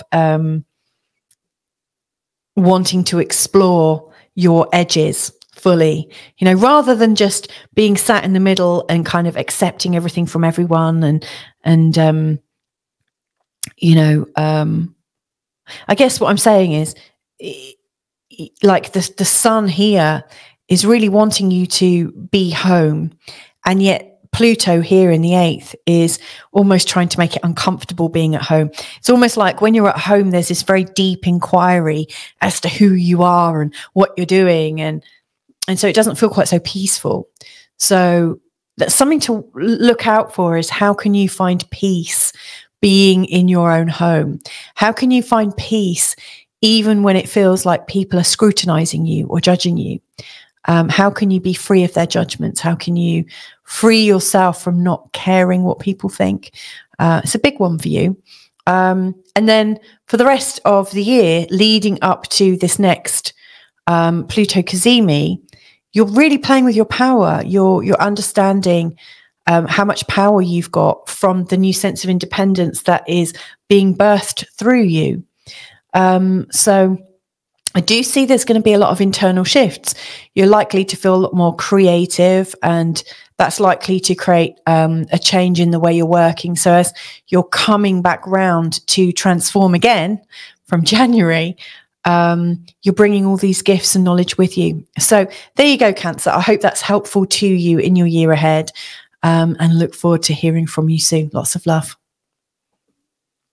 On to Leo then.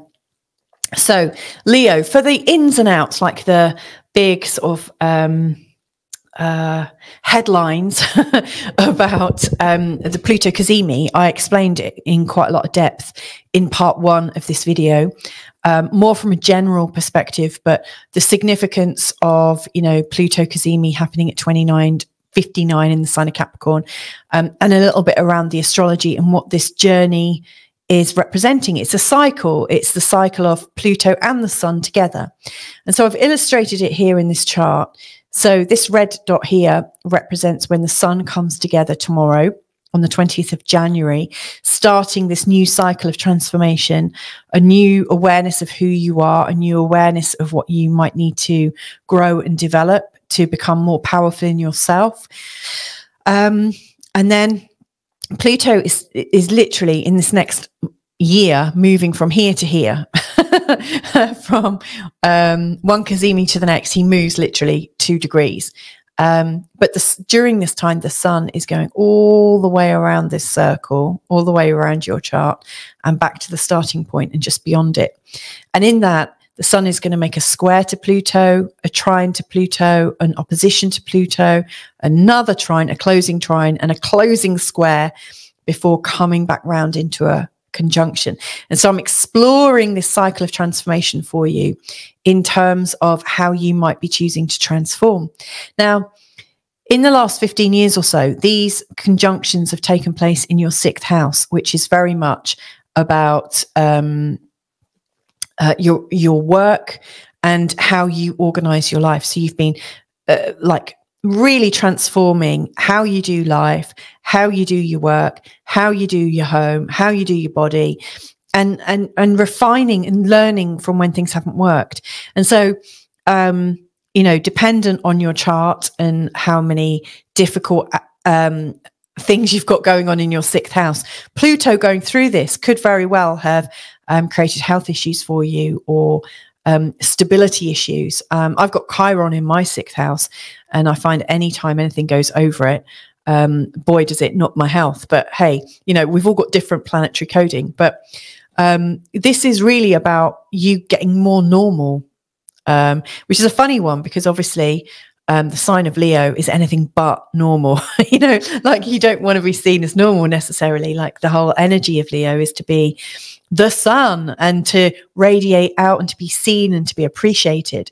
So anyway, you know, Pluto's been here this whole time helping you get more and more stable, and to maybe let go of some of the things that you thought you needed to become stable, and to challenge you on that.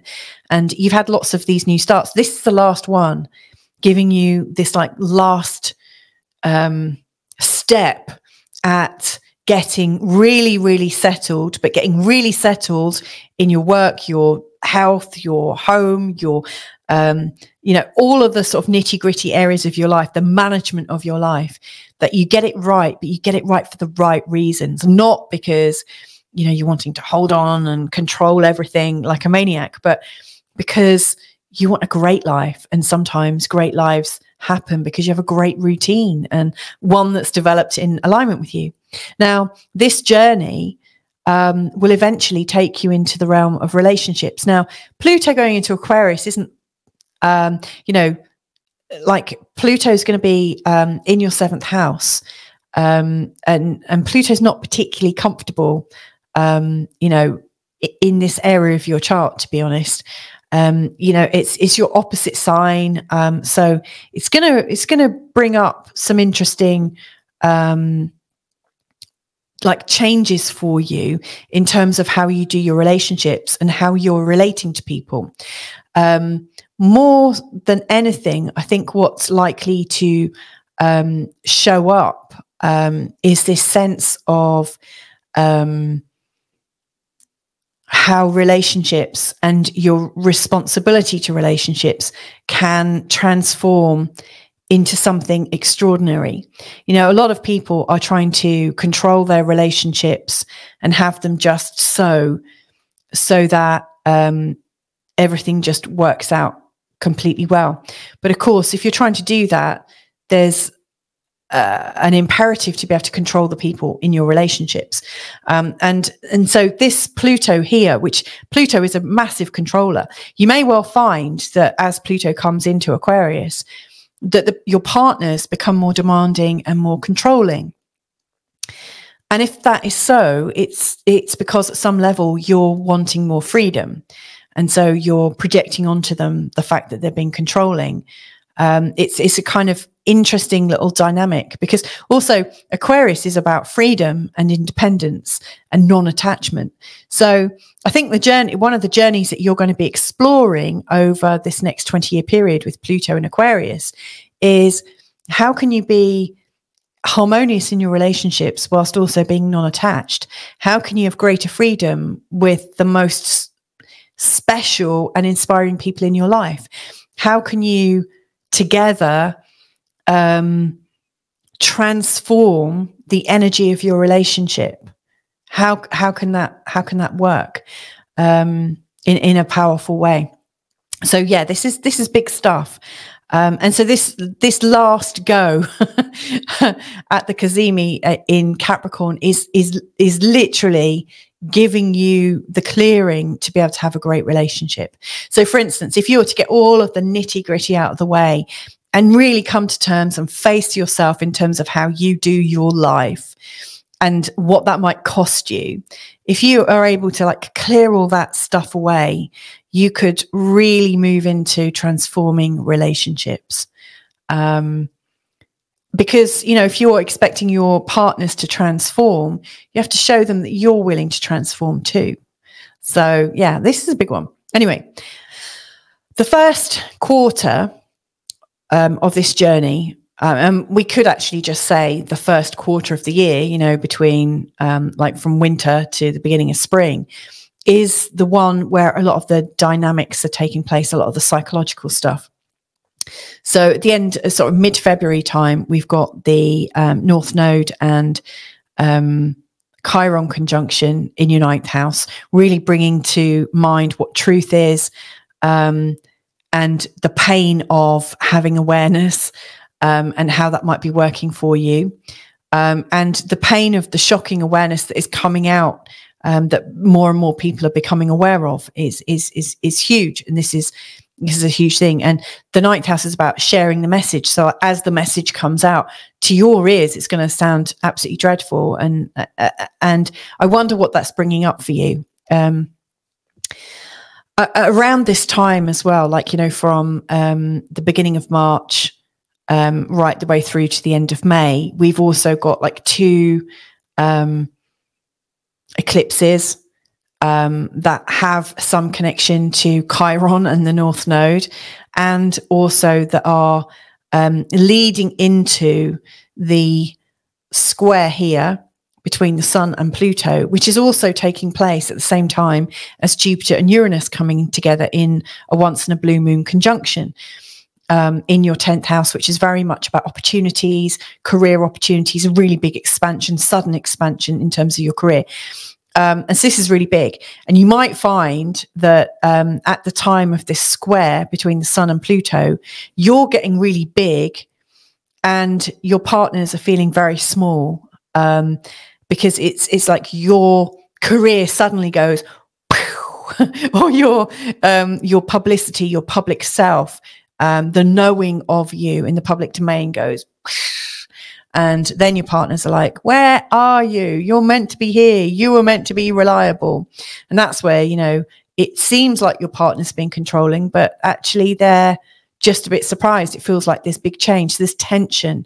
So that's something to be aware of. And actually you can start working some of this out really mid-Feb onwards. I mean, you can start doing it right now, but you know, around mid-February when we've got the Chiron North Node conjunction coming in, like the ninth house is also about our freedom. So you might have already some hurts or upsets brewing about freedom and what freedom means to you, which you might be passing on like that gift that keeps on giving, guilt and shame and upset. You might be putting on your partners. So you might be feeling it from them, but it might just also be you needing more freedom and seeking to feel free in a new way in your existing relationship. So this could create quite a strong dynamic. And this is one that's likely to continue to get explored and explored. The more freedom you can give your partners caringly and lovingly, so that they understand you're not casting them out, but that you really want them to develop themselves, the more support you can give them to do their own thing, I think the more it's likely to be reciprocated. So that's worth bearing in mind. But yeah, this is a time when you're getting much bigger and it could really unbalance your relationship. But then within a month, there's this lovely trine bringing you back into a sense of fun and collaboration with your partnerships. It feels like through your new pals, your partnerships, you can all expand together. So it just feels like a really connected time as you're coming to the end of May.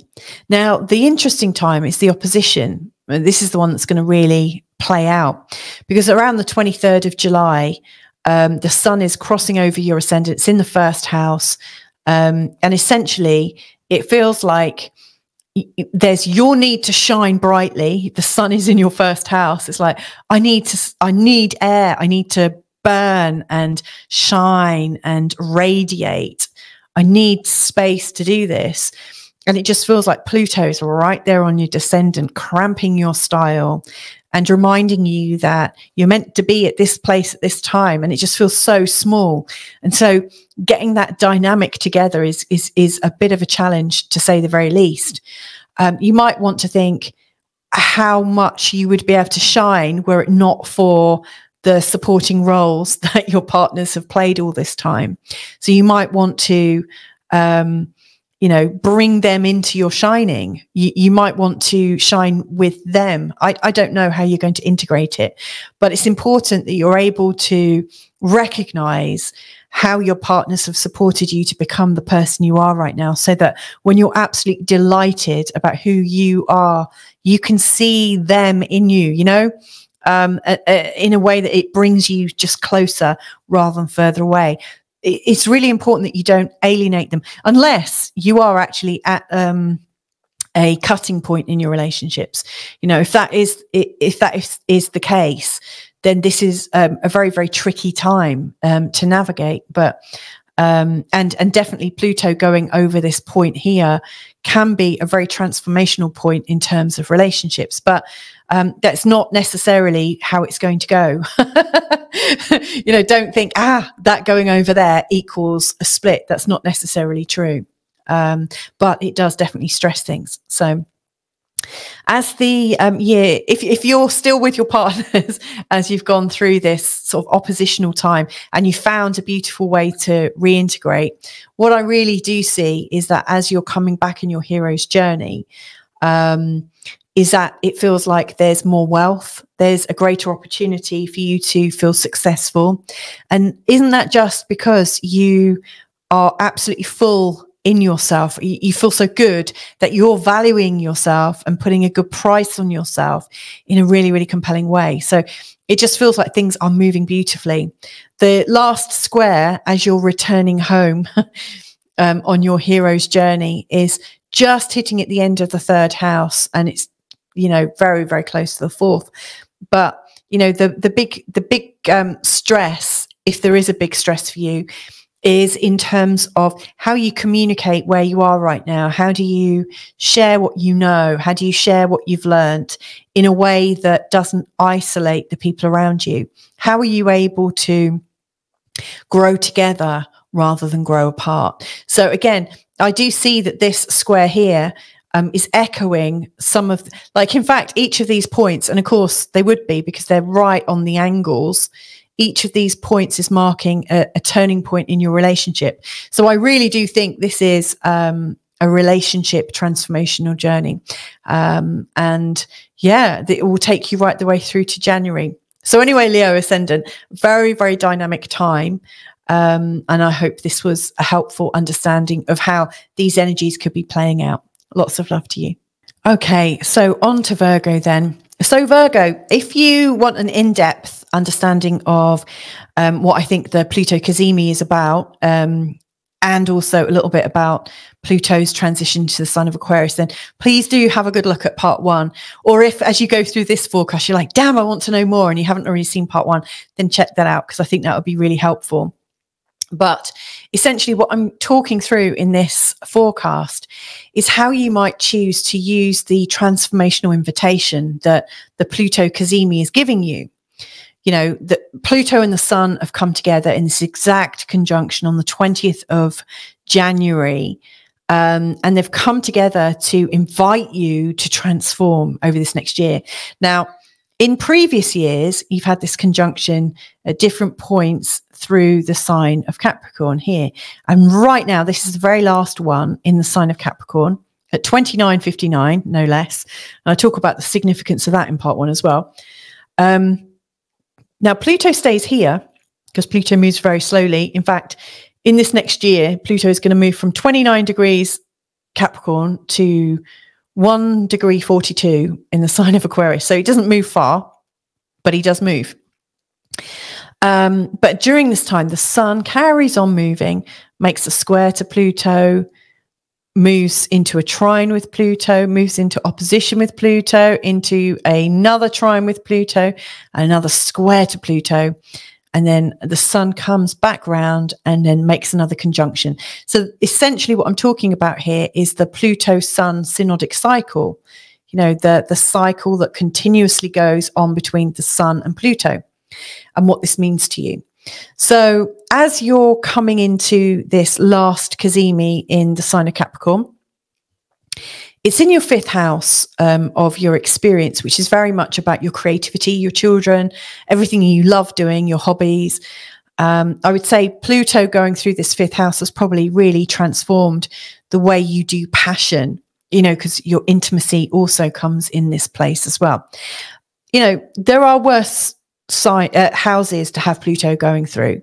You know, when Pluto goes through these angular houses like the 1st, the 4th, the 7th, and the 10th, we really, really feel the energy of Pluto in a big way. Or when he goes through these money houses, flipping heck, and this work house, it's like, ah.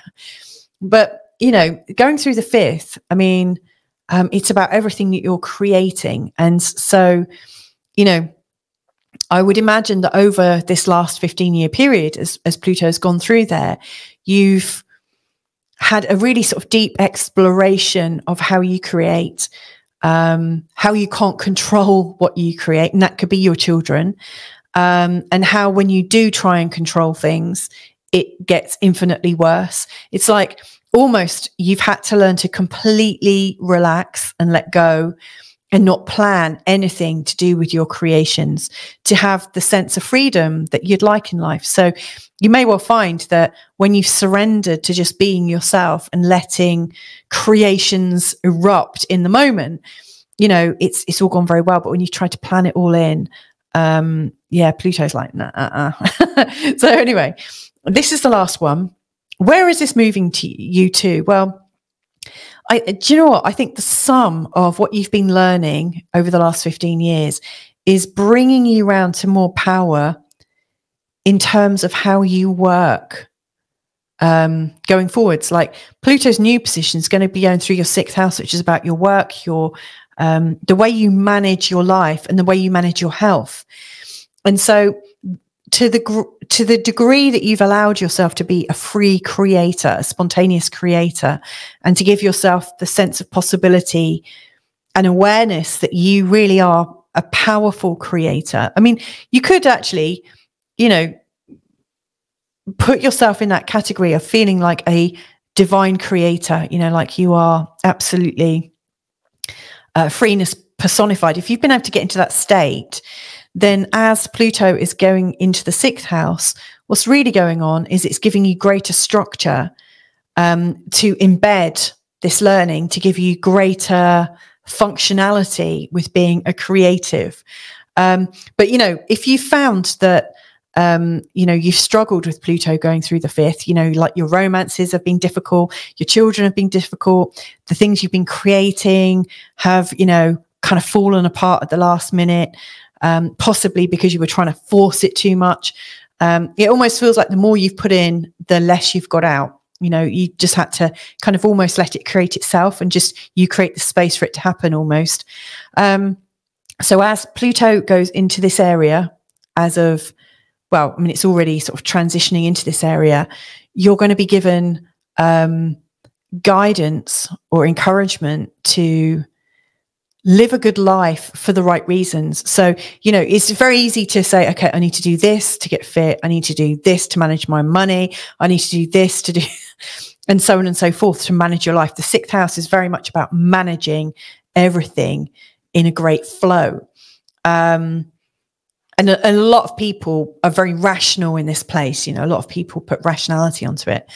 But what you might find is helpful is that you do the right, it's about taking right action rather than forced action. So let's see what this journey is going to create for you.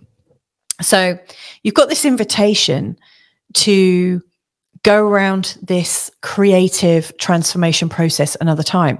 Now, the first square that comes up happening around the 21st of April, it's an interesting one because the sun for you right now is coming through this part of managing your life, going over through the part of your relationships. And then we've got 2 eclipses. We've also got the North Node conjunct Chiron, which is happening here mid-February, I think the 19th of February. Then we've got the 2 eclipses, which involve Chiron and the North Node. So there's a lot of pain in this area here around the 8th house. And then when we get this square, we've also got Jupiter and Uranus in a conjunction in the 9th house. Now, this conjunction here is already coming into being, as is this painful conjunction between Chiron and the North Node. So we've got a sort of painful learning that's going on about our roles and responsibilities and expectations that people are putting on us. You know, how much of this pain are we holding for other people? Like the 8th house is about everybody else's values. So I suspect a lot of the pain you've been holding on to has come from other people's expectations. So there's this invitation to let go of what other people are expecting from you and to say to them, hang on, that's your shit, not mine. Back away. And at the same time, you've got this very freeing and liberating energy here, which is, you know, Jupiter and Uranus coming into this conjunction in your 9th house, and the desire to flee the scene, the desire to run away and have a big adventure, the desire to dive deep into a new subject and learn and become a master and a scholar and a teacher. All of those energies really, really strong. So at the time of the first square, where, you know, there's this feeling of, oh, do I really want to have to manage all this stuff again?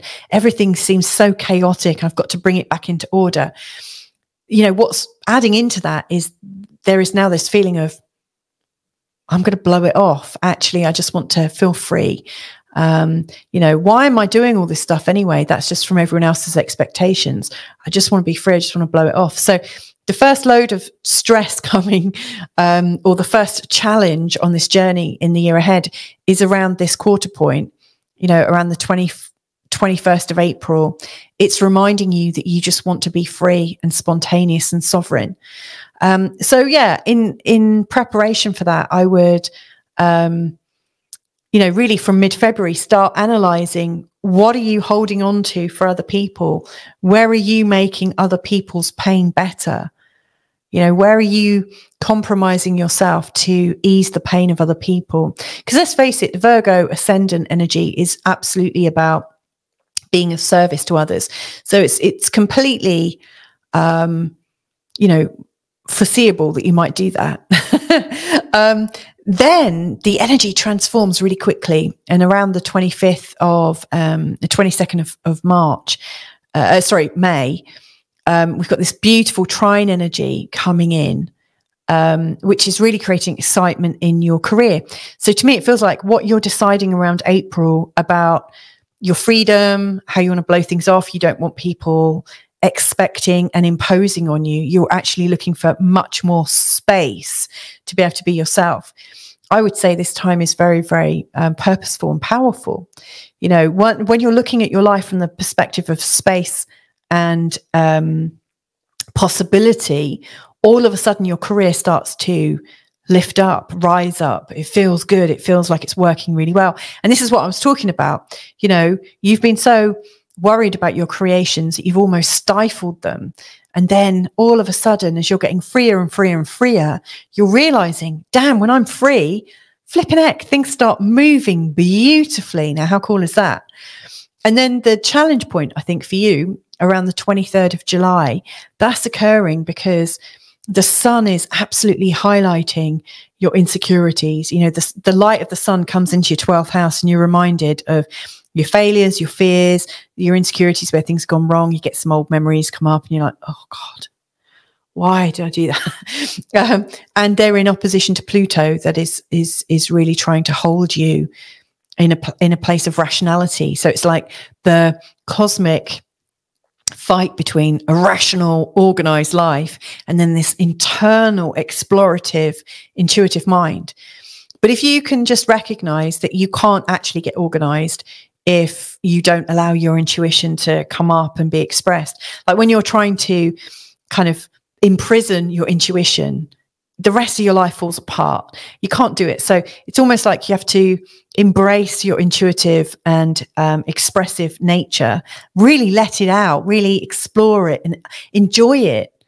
And in doing so, you'll get this sense of freedom coming into your life, you know, that you might actually let people come round, even though your house is not quite as neat and tidy as it usually would be.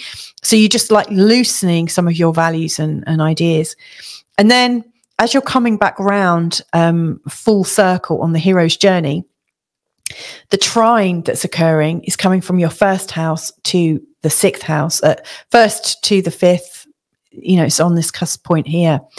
But, you know, you're being lit up in terms of your body and your identity. You're feeling a lot more freer, a lot more spontaneous, a lot more able to project yourself, a lot more able to say, look, this is me. Aren't I cool? You know, a lot more freely expressed, which, you know, for you Virgo and folks is brilliant. And then the next challenge, I think, is, and this is the challenge as you're coming home, is like, yeah, yes, I feel free, I feel free, I feel free. And it's like, a bit like if you're on a Ferris wheel and you're just coming down, you're like, and there's this moment of doubt that freedom will bring you comfortably the kind of income that you want. And so, and I see this as being one of the challenges for the next Pluto period, is this doubting of your ability to make money. And if you can analyze that and get to grips with it and realize that as you relax around money and relax around your creations and give yourself space to be creative, what comes out of that is so much more powerful. And it might take a few years of doing that before you fully see the results. So it is a bit of a journey of love as well.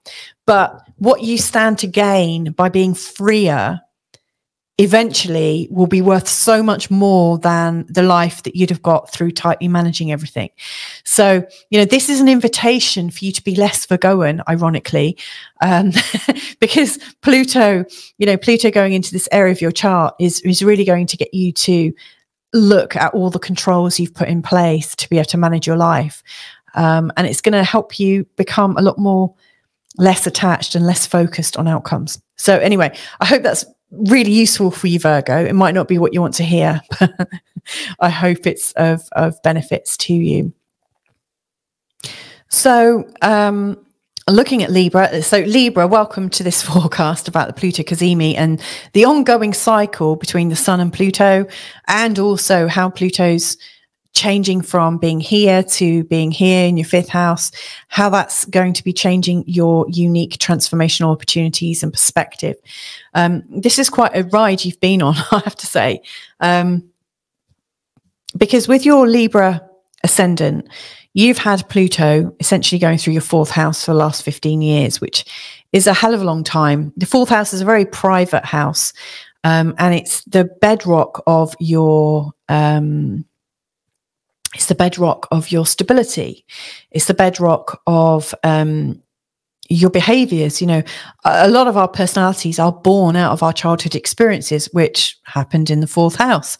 So, you know, it's very much about you, how grounded you've been. And with Pluto going through this area, the chances are you've been knocked off your feet a few times and gone through some very deep changes in terms of how you live. Now, Pluto's having his last conjunction with the Sun in this area before moving into this area. And the 5th house is going to be emphasized for the next 20 years. It's a really, really long, slow process. And the great thing with Pluto is, you know, it doesn't all happen overnight. You know, it happens gradually over time. So you do make these big changes, but they happen gradually. So, you know, if you look back now to how you're living, you know, back to 15 years ago when it was, you know, in your 3rd house, I wonder what you would see in terms of the differences. It's a pretty big shift, I would expect. Now, what I'm doing here is looking at the different positions between the Sun and Pluto. So Pluto is here at the time of the Cazimi, and in a whole year, Pluto moves from 29 degrees to 1 degree 42 in the sign of Aquarius. So he moves very, very slowly. Conversely, the Sun obviously does a whole loop in a whole year. So to get from here all the way around to here is 1 year, 1 day. So this is a very strong cycle. So, you know, on this journey, on this Pluto Sun synodic journey, which is about you looking at yourself from a new perspective, it's an invitation to transform. The first thing that's going to happen is the Sun's going to go into a square with Pluto, then a trine, then an opposition, another trine, then another square, and then back to the starting point. And that's a new call to action for you. This is a new journey. So as you're starting this new transformational journey, you're in your very last Pluto Cazimi in this area of the 4th house. So it's like you're closing the door on how you've been living. You're closing your door on any difficulty and challenges about your lifestyle. You're closing the door on what you've been learning. It's like, okay, I've done this now. I'm ready for a new pattern. And it's, and like the pattern you're moving from and to is very different. You know, for some people in their lives, they might be closing the door on just getting established at home.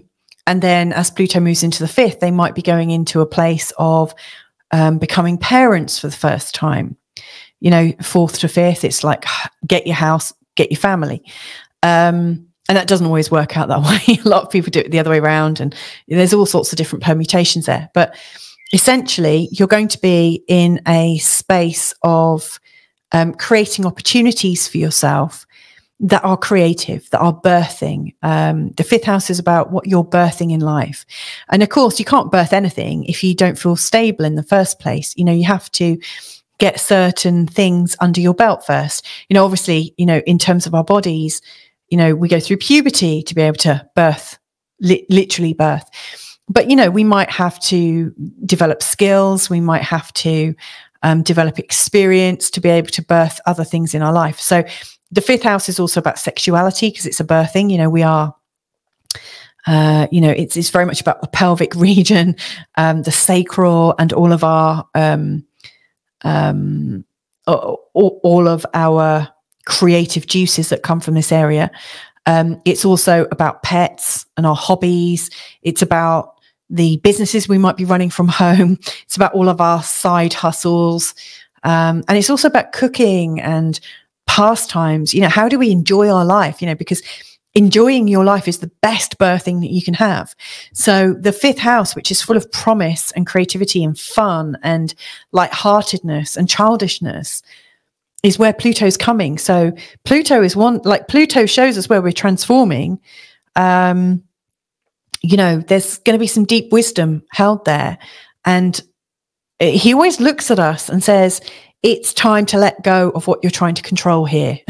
So usually when he shows up in the 5th, he's trying to show you you're being too controlling about what you're trying to create here. So if you're trying to create children, you might need to relax and let go of your expectation of having children so that your body can completely be free to do its thing without you imposing on it. It might be that you have got a scholarship to study art or something, and you're expected to create these beautiful masterpieces, and you're looking around and thinking, I'm never going to be good enough. And, you know, you're in the control of your creativity. Pluto's saying, nah, just got to let go, let go, let go, let go. Finally, you let go and something really amazing comes forward. So this is a great place if you have desires of learning new skills and creating and birthing new realities from yourself from a place of joy. Anywhere where you can be joy simply for being joy and not trying to control it, the more you're going to get from this period of time.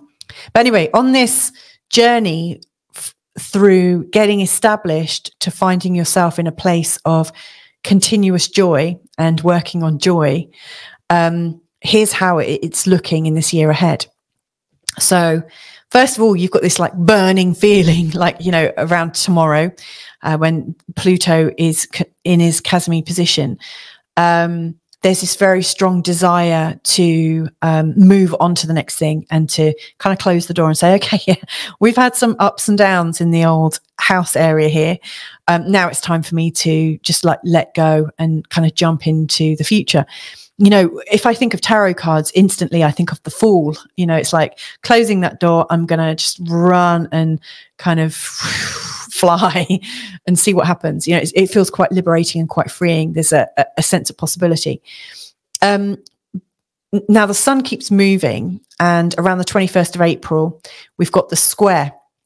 Now, during this time, the sun will go through Pisces and Aries. And during this journey, like, in fact, when the sun's around about here, we've got this conjunction between Chiron and the North Node in your 7th house, which is bringing up some pain and hurt from the past to do with your partnerships, and I think to do with your feelings of eligibility and deservingness. Like, have you got some pains about not being good enough? If so, you need to work on those because they're likely to get a bit triggered. Then we've got 2 eclipses going on, highlighting the area here, really around your angles, you know, and we've got this total solar eclipse. Then we've got, on the day of this square, we've also got the conjunction between Uranus and Chiron. Uranus and Jupiter, which is really wanting to expand things, but in the 8th house. And so it's like, wow, I want to know the truth about this. I want to know. There's too many secrets. I need to bust it open. The 8th house is so secretive. You know, it's a place where people keep things hidden. And it's almost like you're aware that there are things that have been kept under wraps to keep you happy. And all of a sudden it's like, no, enough of the secrecy, enough of the darkness, enough of the recycling of emotions and expectations. So it really feels like, you know, in this Pluto Cazimi period, your first real challenge is working out what really is not your business any longer and working out what is. Like, I would say it's getting close and like understanding what you're responsible for. And then anything that you're really not responsible for, letting them deal with it, not it becoming your problem. Because what's really going on at this time is you're really wanting to grow beyond any of the issues that like sprung up at home, any of the issues that sprung up with family, because obviously families tend to live at home. And so, you know, our mums and dads, you know, our siblings and stuff, you know, all have a bit of a 4th house resonance and a bit of a 7th house resonance as well. So, you know, the sun going through these areas and the Cazimi starting here, you know, around the time of this square, it's like, okay, enough. You need to step away and I need to reclaim my peace, say what's mine, work on that and let you do your bit. What's lovely about this is that in the following month, between the end of April and the end of May, there's this whole new freedom that comes from that. So as you're letting go of what you can't change and letting other people deal with that, you are really suddenly feeling this uprush of energy and this feeling of freedom and clarity. And it just feels, about time. I've got this sense of real freedom. It's good, you know, so it's just really cleansing and clearing. Now, as you come to the time of the opposition around the 23rd of July, the sun is highlighting the 11th house, which is about what you're creating with your friends and your networks and the universe, what you're co-creating. And then Pluto is here in the 5th house, just really wanting to create in secrecy. And so, you know, the challenge for you in how you reconcile both of those differences is just saying, look, it's all part of the creative process. How can I create my stuff and also create with others at the same time? How can I integrate my creativity? How can I be okay with that? How can I share the things that I'm creating? How can I share the limelight when I've created something good? So it's really about teamwork and creativity and seeing a much deeper resonance. But the real challenge is you really do want to keep the things that you're creating to yourself and not put them in the big bad world where other people can see them. So there's a bit of tension there. But as we come back round again to the next trine, it's actually very, very close to your ascendant. It's really encouraging you that actually you're okay. Actually, you're on the right track. Feeling free and feeling like you can create with others is really helpful to you. And actually, you're realizing that you go so much further. So as the second square of this this synodic cycle comes around, you're ready to know that you will personally evolve so much faster when you can integrate other people's skills and sharing and creativity. So all you've got to really work out in this year ahead is, how do I want to work with other people in such a way that I'm not squashed by their expectations, but that I don't miss out on the inevitable support and uplift that comes from working together as a pack? So again, I mean, obviously that's the whole emphasis of Libra versus Aries, right? So, you know, partnership versus going solo. So it really feels like in this Cazimi cycle, you're really playing out the polarity of your ascendant. So anyway, I hope that's helpful to you, Libra. Have a great cycle ahead and hope to stay in touch. Take care. Okay, on to Scorpio ascendant. So if you want to know the ins and outs of the Pluto Cazimi, then please do check out the first half of this video, because I go into quite a lot of generic but quite deep level information about it, and its relevance. You know, like the Pluto Cazimi is the last one in the sign of Capricorn. It's at 29:59. It's an anuretic degree. It's unpredictable. It's a little bit rushed. It feels very urgent. You know, it feels like there's lots going on. So it's very powerful, and it's pulling you to a close. It's the last one in this area of your chart before you're going into this fourth house energy. So yeah, interesting times. So here we've got Pluto crossing one of these angles, and Pluto crossing an angle is never very comfortable, and it can create a certain level of what's the word? It can create a certain level of trauma and crisis. You know, Pluto is a very transforming planet. It's slow moving, so it doesn't just create it overnight, but it whispers it in your ear, and it happens over a long period of time. So it's very difficult to predict, you know, and you might want to be done with it, and you're still working through it. So it can feel a bit sluggish, but Pluto is your ruler, or one of your rulers. The other is Mars. And obviously Mars has his Cazimi back in November. And I spent quite a bit of time laying out, you know, how important, you know, it is right now for people with Scorpio ascendants. And interestingly, Scorpio, like Pluto and Mars, have a very interesting planetary relationship in this year ahead. So I'm mapping out their relationships. I would say watch out around Valentine's Day, because on Valentine's Day, both of them are together in an exact conjunction. And it's a day of very, very serious and strong passions, and a really, really strong day in terms of creative forces, but anger and passion and direction and control, like the need for control and temper, is really, really strong on Valentine's Day. So in particular for you Scorpio ascendants, of which I am one, I would absolutely advise you pay so much attention around Valentine's Day, so that you don't let it all, I mean, you know, I mean, it's also deeply sexual.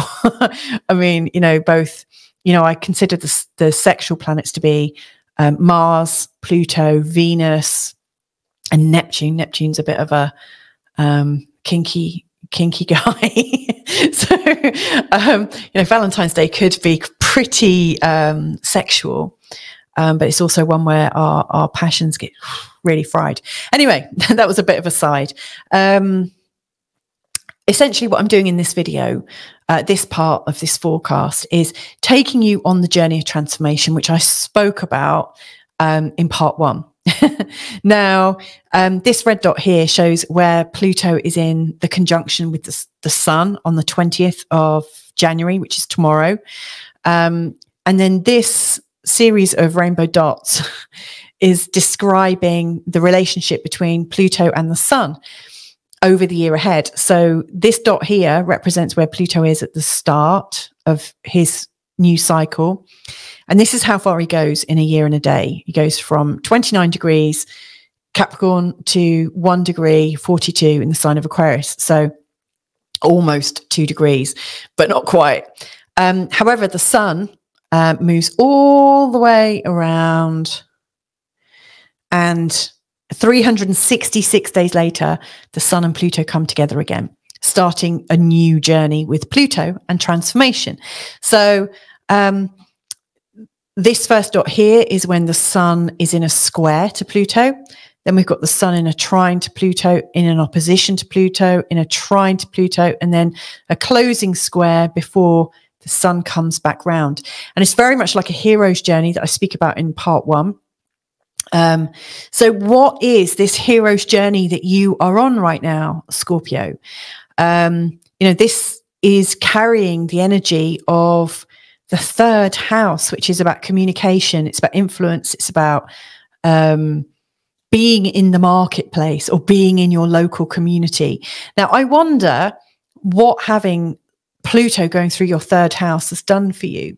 From my perspective, actually, it's interesting because right now I hadn't even worked this out, but personally, I'm literally about to launch myself back into the real world. You know, I've been working for myself for quite a long time.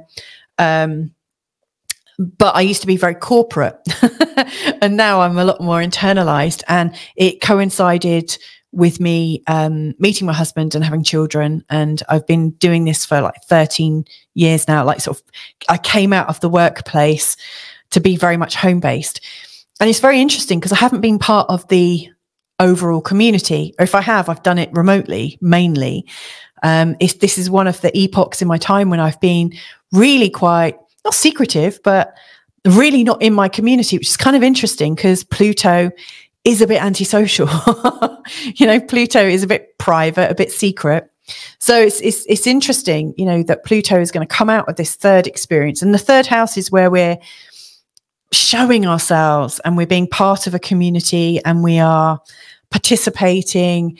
We are like knowing everyone and walking around town saying, hey, you know, like the third house is about us feeling connected and feeling like we belong. And we belong to a collective, like a local collective. And so Pluto going through this area at some level has changed our interactions within our local marketplace.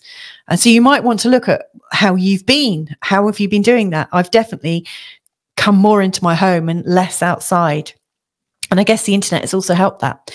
But here, this next journey, when Pluto comes back round here, we're being transformed at home. Now, this could be very powerful because, you know, this is often a time when we move home, buy a home.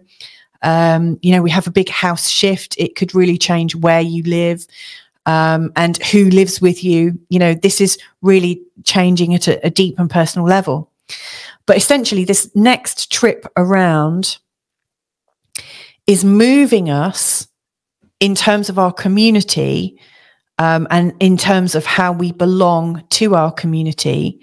And it's moving us into the home and our feelings about stability. So it doesn't necessarily have to be the home, you know, but it's what does that home represent to you and how are you know, are you going to control it? You know, the chances are, because wherever Pluto goes, it shows us where we're trying to control things. And then usually the more we try and control things, the more things fall apart. So the chances are Pluto coming through this is coming through to let us know that we're not meant to be living quite as conventionally as we are, that maybe we're too controlled about our expectations at home, and so on and so forth. So anyway, in this next journey, the sun is moving through these areas. And by the time the sun gets to being in a square with Pluto, quite a lot of astrological things have happened. So the first is that we've got this conjunction between Chiron and the North Node in the 6th house. Now, the 6th house is about our health, how we work and organize our home, how we manage our life. Now, Chiron going through this has probably weakened your immune system a little bit or left you feeling a little bit, oh, maybe my health isn't quite as good as it used to be. It often brings up a lot of doubts for us in terms of the suitability of how we're living. You know, it feels like there's wounds coming up about the pace of life that we've got and whether working Monday to Friday, 9 to 5 is for us. I think Chiron shows us where normal doesn't do very well. And the North Node here as well is really bringing it to a head. So there's a lot of deep questions about how you're living and how you're organizing your life and whether it's fit for purpose. So that's the first thing to bear in mind about this journey. During this journey, we've also got 2 eclipses. Now, one of them is right slap bang on Chiron, bringing back that feeling once again that, oh my God, is my life as it is fit for purpose? What about my health? What about how I'm managing my finances? And it's really getting us to actually face our fears, face our wounds about not having enough and not cutting it in our life. And then on the day of the square, when the sun is right here, it's also the day when Jupiter and Uranus have their very unusual and once in a blue moon kind of connection. Happens every 14 years or so. This time it's in Taurus and it's in the 7th house. So there's this feeling of expansion through your relationships, and maybe some unpredictability through your relationships too. And the people in your life will be expanded, quite different. It's really blowing up your relationships quite a bit. And so it could be really, really fun if you're up for that. But if you're really trying to control your relationships, it could be really disastrous. I would really recommend that you don't try and control the people that you're in your relationships with, because at this time, things are going to get really blown up. And this square is really highlighting the stress between home and family and our partners. And so it's really saying it's not very peaceful right now. It feels like you're at your wit's end, or maybe you're just like running out of energy or something. So, you know, in preparation for this time between now, like 20th of January and the 21st of April, so it's 3 months, you want to create as much space in your life for health, as much relaxed organization. Don't be like really, oh, I've got to do this like this, and this. And if I don't do this, I've completely failed. Don't get like really pedantic about it, because Pluto kicks your bum when you're being really pedantic and too controlling. But be loose, but be loose, but effective. You know, be relaxed. So if you've got a bill to pay, rather than creating a massive drama about it, you say, okay, I've got to pay this bill. I'm going to put this money aside, but don't make a big fuss about it. Just stay as chill and zen as possible is my best advice right now. Because at the time of this first square, it feels like your life is changing quite significantly. And in fact, your partnerships are leading the way, and they might be leading you a little bit faster than you're catching up. So you might be trying to run, but you're running behind your partner saying, slow down, I'm ready for change. I get you. I really want change, but I can't quite keep up right now. And my energy levels aren't quite there. So get fit now, like get as fit as you can, so that your partners don't stress you out. And then within a month, it's transformed quite quickly, because then it feels like there's loads of support and money and influence and fun from your partners. They might lovingly judge you, but it's in a nice trine, so it's kind of cool.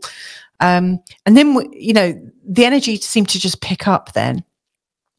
And then towards the summer, when the sun is shining in your 10th house of your achievements and things, it feels like in this year ahead, yes, you've been running to catch up with your partners and stuff, but they have been taking you on this exciting ride. And then it feels like you're right at the top of your game, right at the top here. And then when you get to this point, it's like, oh my God, I'm so far away from home. Who am I now? And so it just feels like there's this continuous contortion between being up there and then being back here where you really want to be. And it's like, how can you integrate it? Because absolutely, your desire has brought you up and out of your comfort zone, and it's brought you to a place where you can receive and be recognized and shine brightly and all that fun stuff. And yet you're reminded that there's a part of you that doesn't believe you're worthy of it, because the 4th house is also about your internal programming as well. It's not just about your home, but it's about how you're internally programmed. You know, are you absolutely ready for the kind of recognition that you could be getting? You know, something to work on. But the great thing is after this, like, you know, as we're shifting from here, we've got this very supportive trine, really showing that there are friends and networks. There's lots of people around that really want to create with you. And so it feels like you don't have to do this journey on your own. And so that's like one of the biggest learning points as you're going through this is, you know, your recognition, your success, it isn't just on your shoulders. You know, there are many of you creating together, and you've all got your little roles and stuff. And then the last real point of this synodic cycle is the square here, which is really close to your ascendant, reminding you that you're now a different person and you need to think about yourself differently. So it's a 9-month birthing, like from here, which is almost like when you've conceived this new idea, you've got here, and then you're rebirthing yourself around the 22nd of October. It really feels like there is a new you emerging. And, you know, as such, you're maybe in the vaginal canal, you're getting ready to be pushed out, you're pushing out this new version of yourself. And yeah, it might be a bit tiring.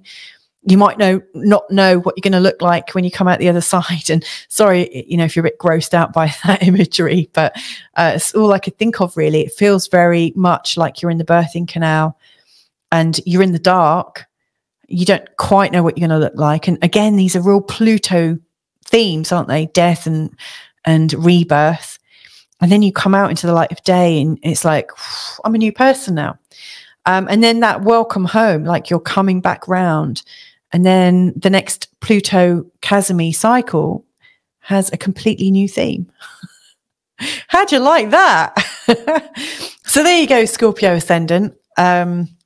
It's so funny because, like, when I do these little pretty pictures, I never know what I'm going to say, because I just know that it will talk to me as I'm recording these for you.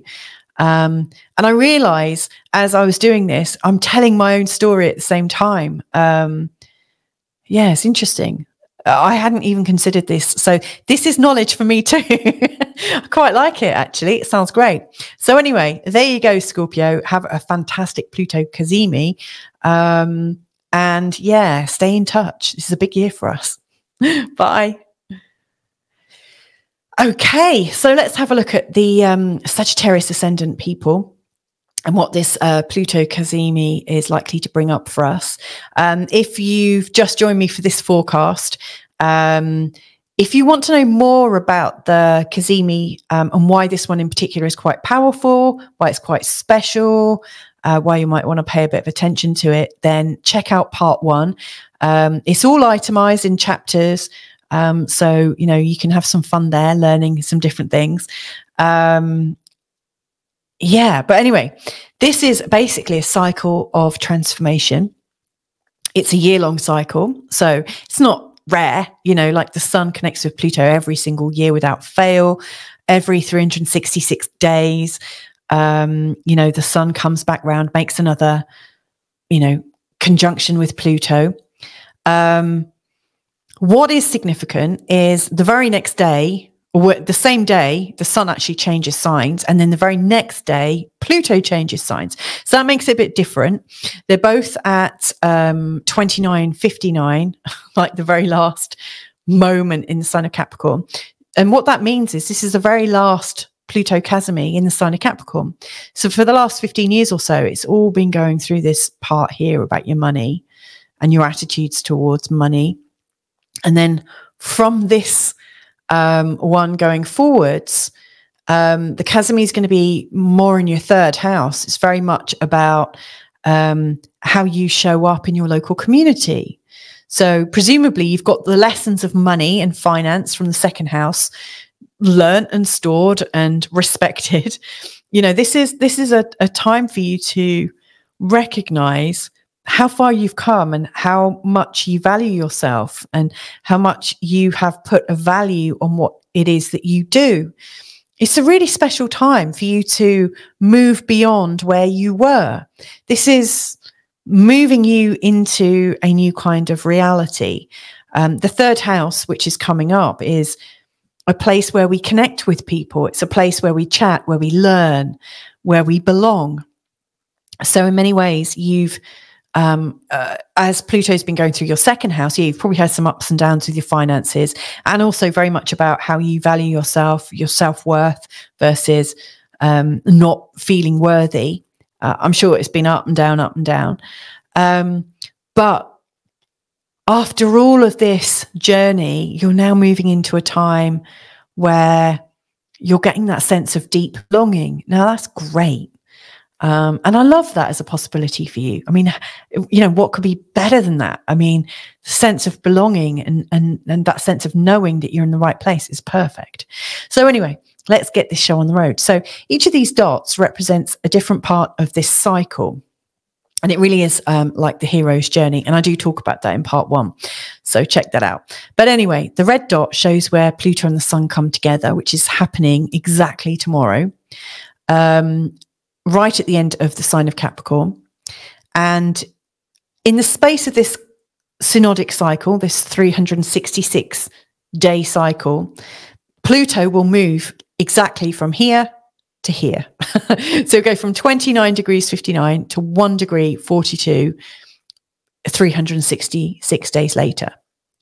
Meanwhile, the sun does a full lap and an extra day gets the sun to the next Pluto Cazimi. So the sun is making all these different patterns and angles or aspects to Pluto. So this first stage in the journey, which is our first challenge, really, it's our first initiation in the journey ahead, happens when the sun is in a square, like 90 degrees, to Pluto. And during that time, we're going to be really challenged. Then we've got the trine, where the sun is 120 degrees away from Pluto. Then we have the opposition at 180. Then we have a trine, another trine at 120 degrees to Pluto. And then finally, we have the last square. So anyway, first thing to recognize, I'm saying this with all of the star signs, the first quarter of this year is the one where a lot of the action's taking place. So between now, the 20th of, well, basically in a month's time, on the 19th of February, we've got a very rare, because it really doesn't happen that often at all. Like, I can't remember how often it is. I want to say 13 years, but it's not. It's much longer than that. It's we've got the North Node in a conjunction with Chiron. I can't remember.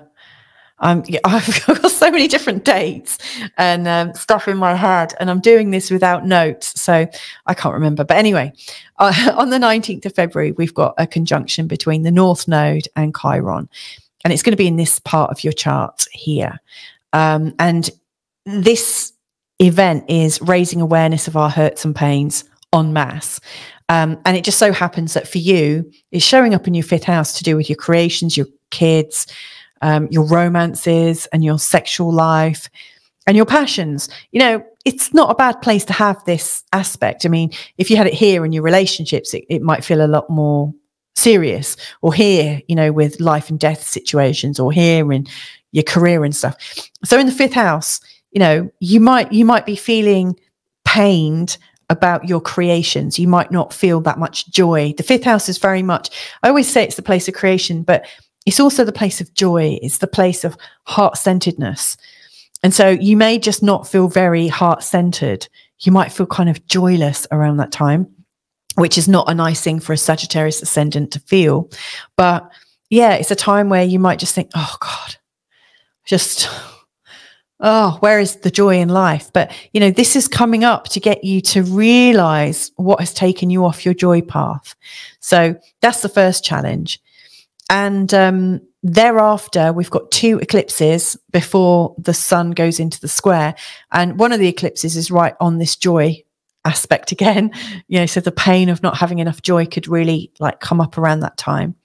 And then actually on the day of the square, where the sun is in the square to Pluto, we've also got a conjunction between Jupiter and Uranus in the 6th house, which is absolutely opening things up in terms of your possibilities, your expectations, sudden rises in the way you work. It's really exciting. This is a great time to be creating right now for you, Sagittarians, because the 6th house is about your work, and it's about how you live your life, how you organize your life. It's about your health. It's about your day to day. And there's this sudden feeling of excitement and uplift and change. So it feels like there's change afoot. You know, there's change in the way you live.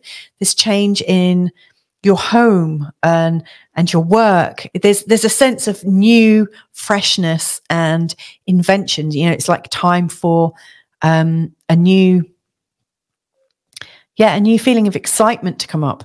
So there's a lot of things going on, and how I'm interpreting this is that this new cycle that you're on, which is really proving to you that you've become a great provider and that you've got a great confidence in who you are and an understanding of the great value that you bring to this world. You know, this is a journey for you to feel like you are valued and you value yourself. So en route, like within the next month, you are looking at it from the perspective of joy. So you might be saying, yes, I value myself, and yes, I've got great money, and I've worked really hard for that, but where is my joy? So you might realize maybe the way I'm working is a bit too much. But, you know, at the time of this square, what's really coming up is you need a sense of freedom in your day-to-day life. And where you're not being free, you're really not prospering yourself. So, you know, yes, you might have been quite controlled about your money and how you see yourself. Yes, you might have been really methodical and rational to get where you have, but you've reached a level that you can't really get over now. And the way through it is to let more spontaneity, let more creativity, let more excitement in. Don't be quite as routined as you have been. Allow more in. And in doing so, you'll probably get more money and a much greater sense of fulfillment. But that's the first challenge I see on your journey. Then the trine that's coming in a month later on the 25th of May is highlighting all the great people that you've got in your life that you value and who see the value in you. So, you know, this is interesting because your ruling planet Jupiter is then in your 7th house, which is great because it's allowing you to have more joy in your relationships. But Jupiter is not very happy in the sign of Gemini, to be honest. But yeah, you are getting support from people, and it's great. It feels like your star is rising because people are supporting you. They see you, they appreciate you, they value you. So this is very much about values. Now, the crunch point comes around the 23rd of July when the sun is in opposition. Now, this is going to be a tight one. What's going on here really is, and it's an interesting one because you're feeling quite free and quite supported, and the sun is here and it's encouraging you to absolutely freely express yourself, and it's in the 9th house, so you do feel freely expressed. And the 9th house is about higher education, higher knowledge, spirituality, religion, politics, travel. It really encourages you to come out and explore and be free, and it's the house that Sagittarians naturally like. But some of the tension there with the sun there in the sign of Leo, which the sun loves being in the sign of Leo, you might actually be saying a bit more than you actually know. So one of the challenges here, you know, with Pluto in the 3rd, it's really encouraging you to be sure about what you do know. And then the sun up here in the sign of Leo in the 9th is like, well, detail, we don't need to know details too much, too clearly. And so it's a bit like there's this fight going on internally between what you know to be true, what you feel should be true, what is true of the community you live in versus what is true of your spiritual reality that other people can't see and understand. So it just feels like there's this very strong kind of struggle with truth, which is an interesting one because, you know, your Sagittarius rising is very much about truth. The Sagittarian vibration is about truth and a sort of philosophical truth and expansion. So yeah, you might need to just watch, like, unless you are really well versed and really known for your views and revered for your excellent views around this time of mid to late July. I would step away from being in the limelight or like getting up and teaching people at this exact time as an expert, because it feels like even if you are an expert, you're going to be called into question. And if you're not quite resourced for it, you could fall on your, flat on your face. So just watch how, it's a bit like my mother-in-law, when my husband says something about, what he's done or what he's achieved, his mum said, and she's a Chinese mum, no offense to Chinese people, because this is going to sound like a horrible stereotype, but it's the only example I can feel right now. So when he does something great, and I might even tell her that he's done something great, she says, now watch you don't get too big for your boots, which is a standard mum thing, but yeah, wow, what a strong thing to say. But actually, hearing my mother-in-law say, don't get too big for your boots now, far be it from me to encourage you to be smaller than you really are. I don't want that as an outcome for you at all. And yet there is this feeling of really not seeing the full impact of where we are at that moment in time. So just watch you not putting yourself in situations where you might sound off a little bit without getting your facts straight. Or you might not get your facts straight, but you might not have the humility to say, look, this is just my opinion. And you might say, this is how it is. It's a very different thing, opinion to fact. So you just watch out for that. So there suffice to say, there's some differences of opinion around this time that come up that could really knock you off your perch. And I don't think that is necessary. We don't need to do that.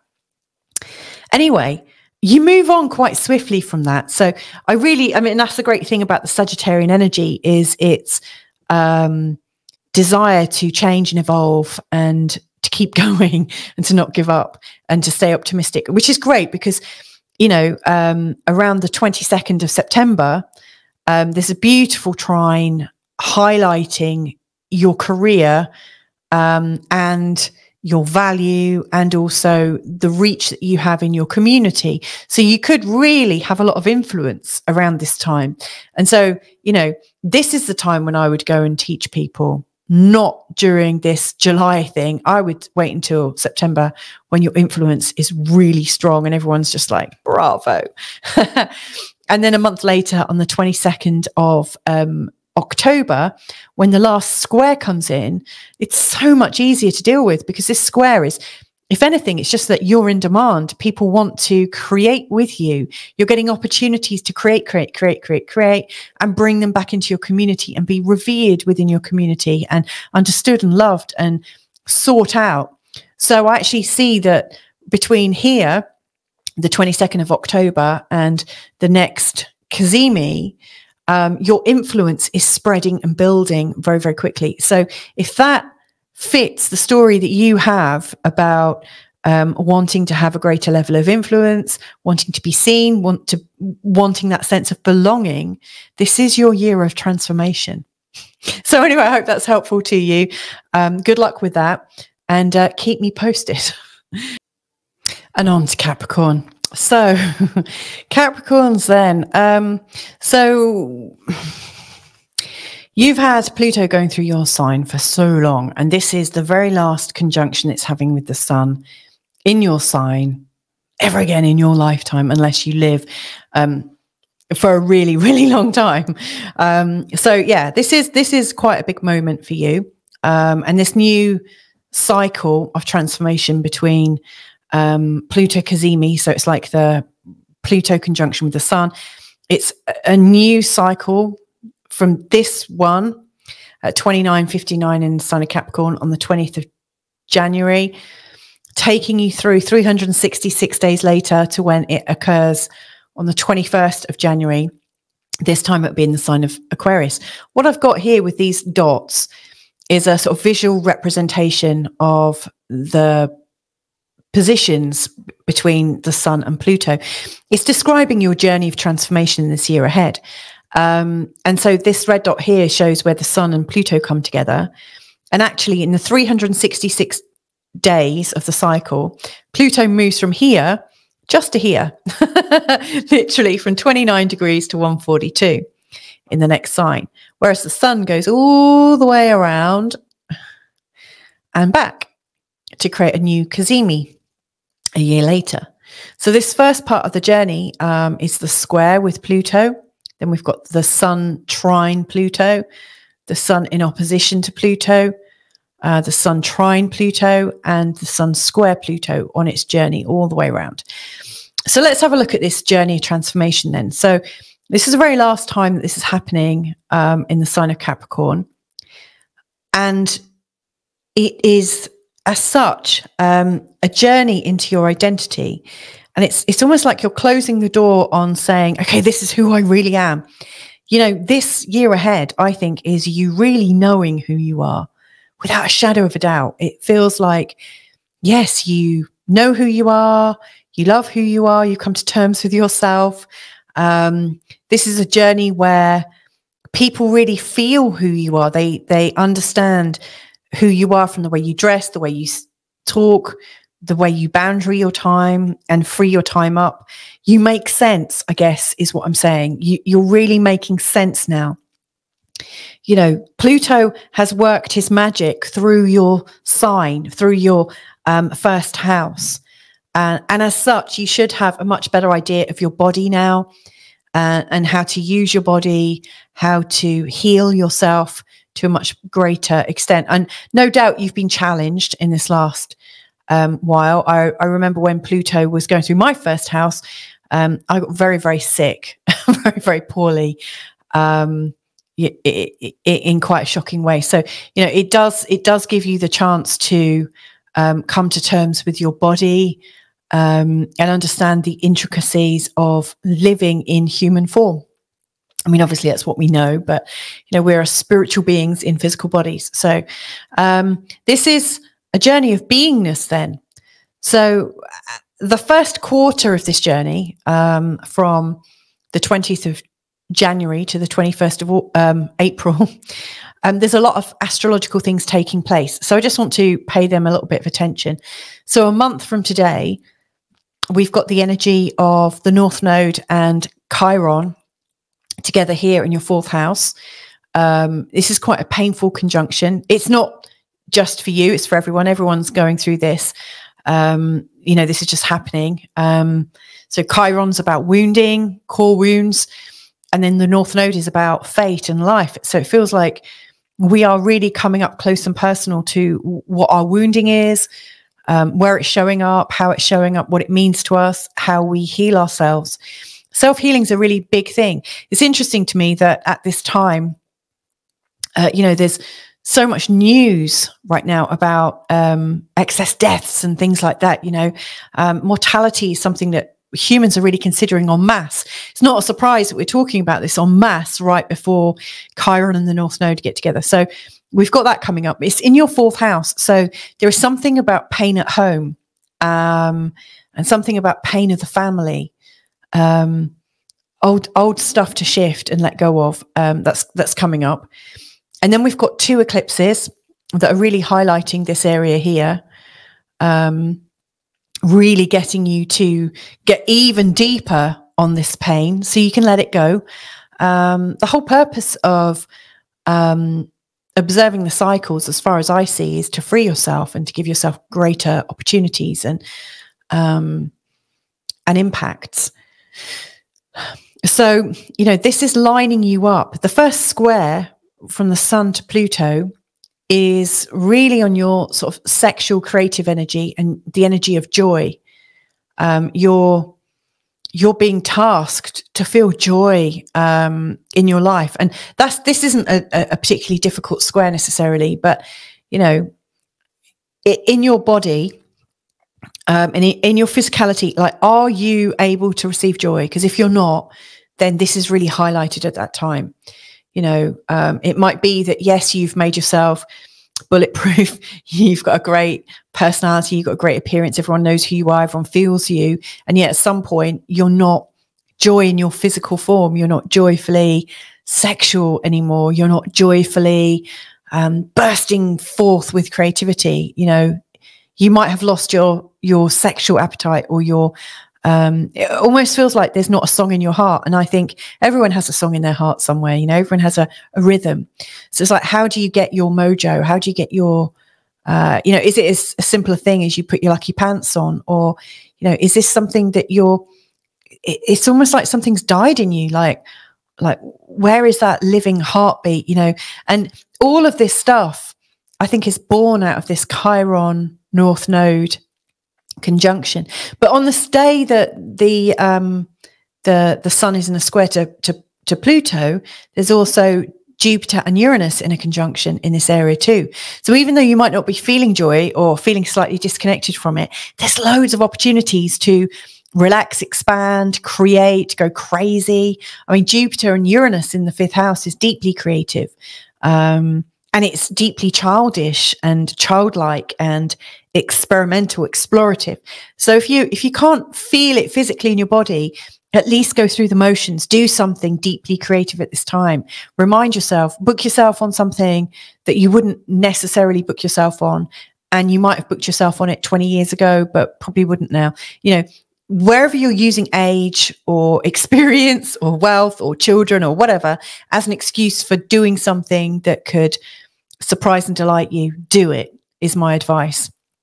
You know, so that you can feel that sense of being alive again. So that's the thing. You might have created this great persona and feel really good and understood, but on this day, it's almost kind of lonely for you, you know, because you don't feel, you feel a stranger to yourself is probably where, you know, the best description I've got for it. And then the interesting thing is to recognize how quickly situations can change, you know, from feeling a bit like a stranger to yourself to then feeling like, oh, I'm back in my flow again.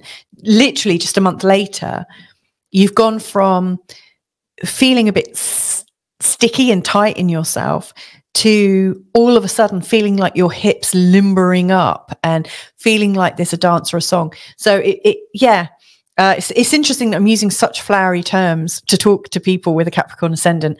That to me is really funny. But you must need it at some point, you know, it wouldn't be coming otherwise.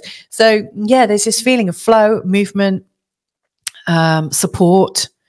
I actually feel like your life is supporting you to do what you need to do around this time. It feels like you're able to move on. And maybe the thing that was stopping you from feeling like you could understand what's going on for you was this feeling that you weren't moving, you know, like maybe you're in this creative space, but actually for you, like just sitting in a creative space, just, you know, where's the next step? You know, like with the Capricorn mind, needs the next step, needs to know what's coming next. So that's, I think, maybe what was going on. So yeah, you're able to take really good steps forward. It feels like, and Jupiter here as well. Jupiter's moving into this area and making a lovely trine to Pluto around this time too. So, you know, this is a time for you to feel like the next step will just present itself, and then the next step, and then the next step, and then the next step. So enjoy that. Now, towards the end of July, we've got the opposition between the Sun and Pluto. This is showing up in the 8th and 2nd polarity. Now, with the Sun in your 8th, there is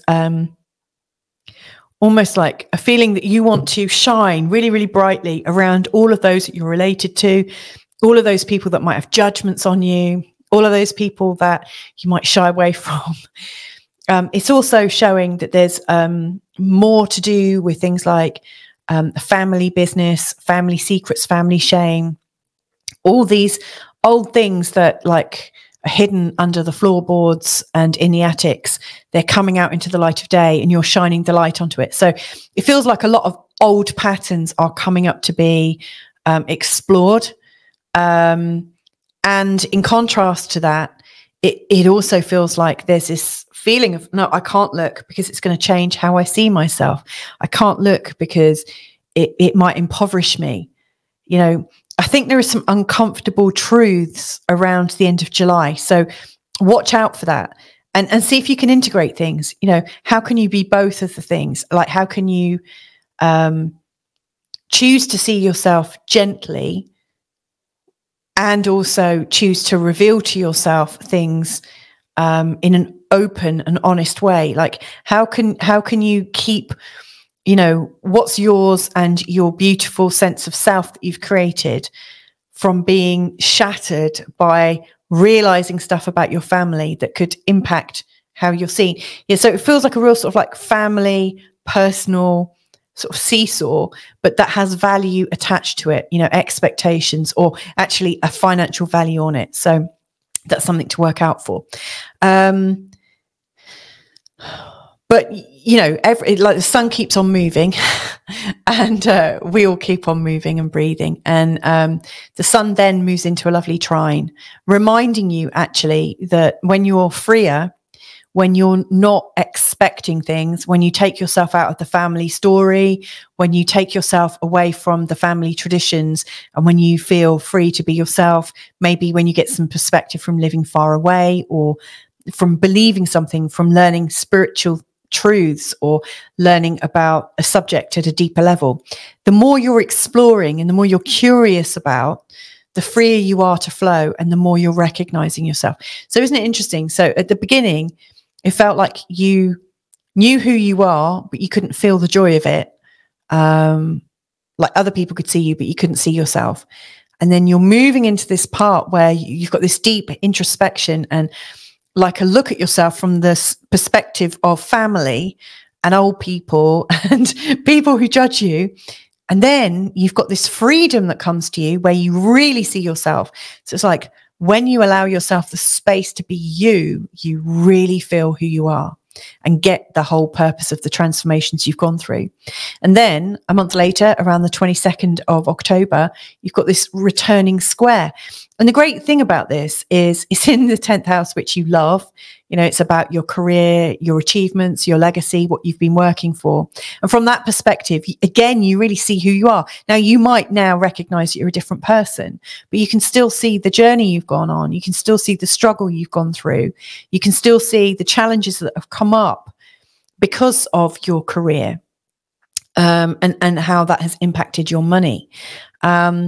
And so, yeah, you may well feel the tension of that, but that might be because, you know, in the seeing of yourself, you're able to create bigger goals, deeper goals, broader goals, that then sets you on this new path as you're coming back around to appreciate yourself more and to earn more money and to enjoy that.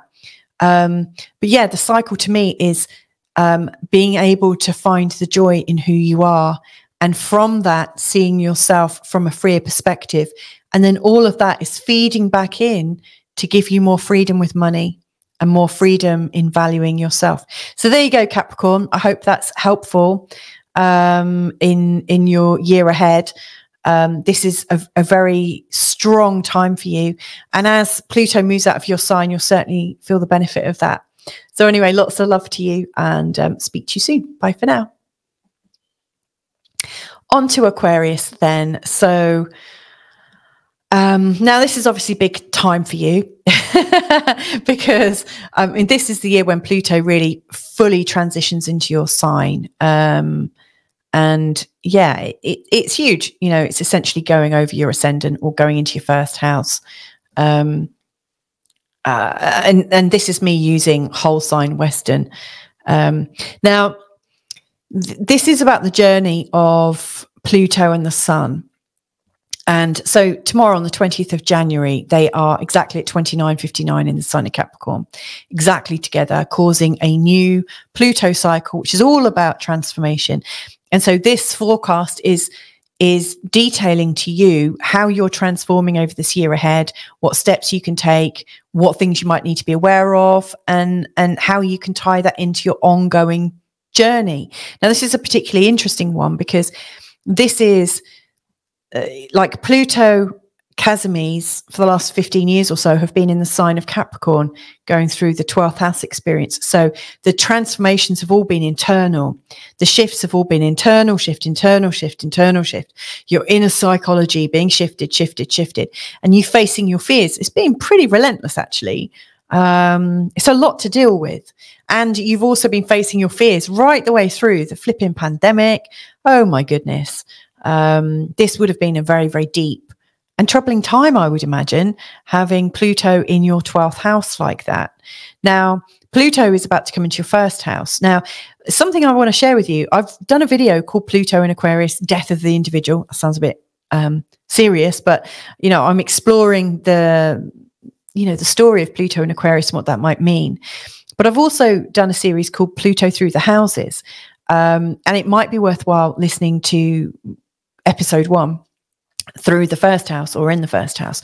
Now, since I produced it like a year ago, I've had lots of people say, yes, just like that.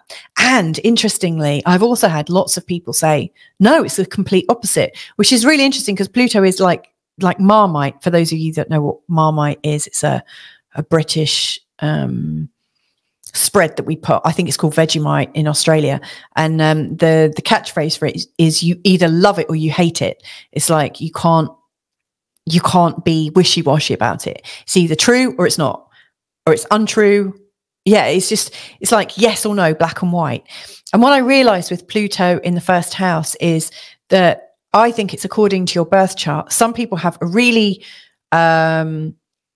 strong and positive experience of it, and some people have a slightly fearful experience of it, because Pluto is about control, but it's also about power and wealth and so many more things. If you want to explore what Pluto Cazimi and Pluto coming into Aquarius and all this, I do advise you listen to part 1 and also check out my Pluto and Aquarius video. That could be really useful to you, and the Pluto Through the Houses series. Just click on the Pluto playlist and it'll all be there for you. So I would really advise that for you. I think that'd be helpful right now. But essentially, I'm talking about the journey. So Pluto and the Sun are together here, and then the Sun's changing into Aquarius, and then on the 21st, Pluto goes into Aquarius. But the Sun keeps on moving, and in 366 days, which is until Pluto and the Sun meet again, the Sun goes all the way around, but Pluto manages to go from 29 degrees Capricorn to 1 degree 42 in the sign of Aquarius. So it doesn't go far, and obviously he goes forwards and then backwards in his retrograde and then goes direct again. So he's wiggling around here very much in between the 12th and the 1st. Now, this is an interesting thing because the 1st is about your body, your appearance, your personality, who you are, your rebirthing. And then the 12th, you know, like the 1st is you're being born, ta-da, here you are, and here's your life. And then the 12th house is almost like the point of disappearing, the point of unbirthing, the point of death. It's the point, and not, I don't mean death like you're actually going to die, though, you know, we all die. But the 12th house represents the merging into infinity. And then this point here, right between the two, is kind of like the rebirth. It's like a continuous cycle. So, you know, you are at this very important stage of, like, there's an old you passing away and there's this new you coming forth. How fantastic is that? And possibly scary. And, you know, whether you find it fantastic or scary will probably be determined by the rest of your chart. You know, do you have a chart that actually welcomes deep change and shuffling about and having a new epoch in your life? Or do you have a birth chart that really reveres tradition and stability? Because, you know, that will probably determine how you find this time. Anyway, these points show where the Sun is in relation to the whole cycle. So, you know, Pluto moves from here to here, the Sun moves all the way around. This is the first part of the journey when the Sun is in a square to Pluto. Then the Sun's in a trine, then in an opposition, then another trine, and then in another square. And then that's really the Sun coming back round to Pluto again to meet up. And it's a continuous cycle of transformation. So you are on a tipping point. And as much like this point here between non-existence and existence, between birth and death, to me, this point is like a black hole. It is the point where anything could come out, you know, and nothing. You know, what occurs to me is, you know, a bit like pulling something out of a magician's hat. You don't know if he's going to pull out a sausage or a string of sausages for a dog, or a flipping dove, or a rabbit or something. You know, it is a point of creation. And this is where you're at. You're at this point of creating yourself.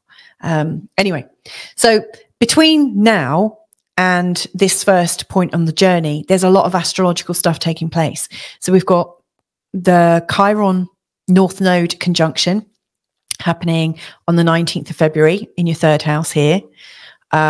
We've also got a couple of eclipses, which are echoing some of this energy here. And then on the day of the square, we've also got a Jupiter and Uranus conjunction right here in the fourth house. So it's busy. It's a really busy time. And let me just explain a little bit about that, because I think what's happening in this first quarter of 2024 is really determining how the rest of the year goes.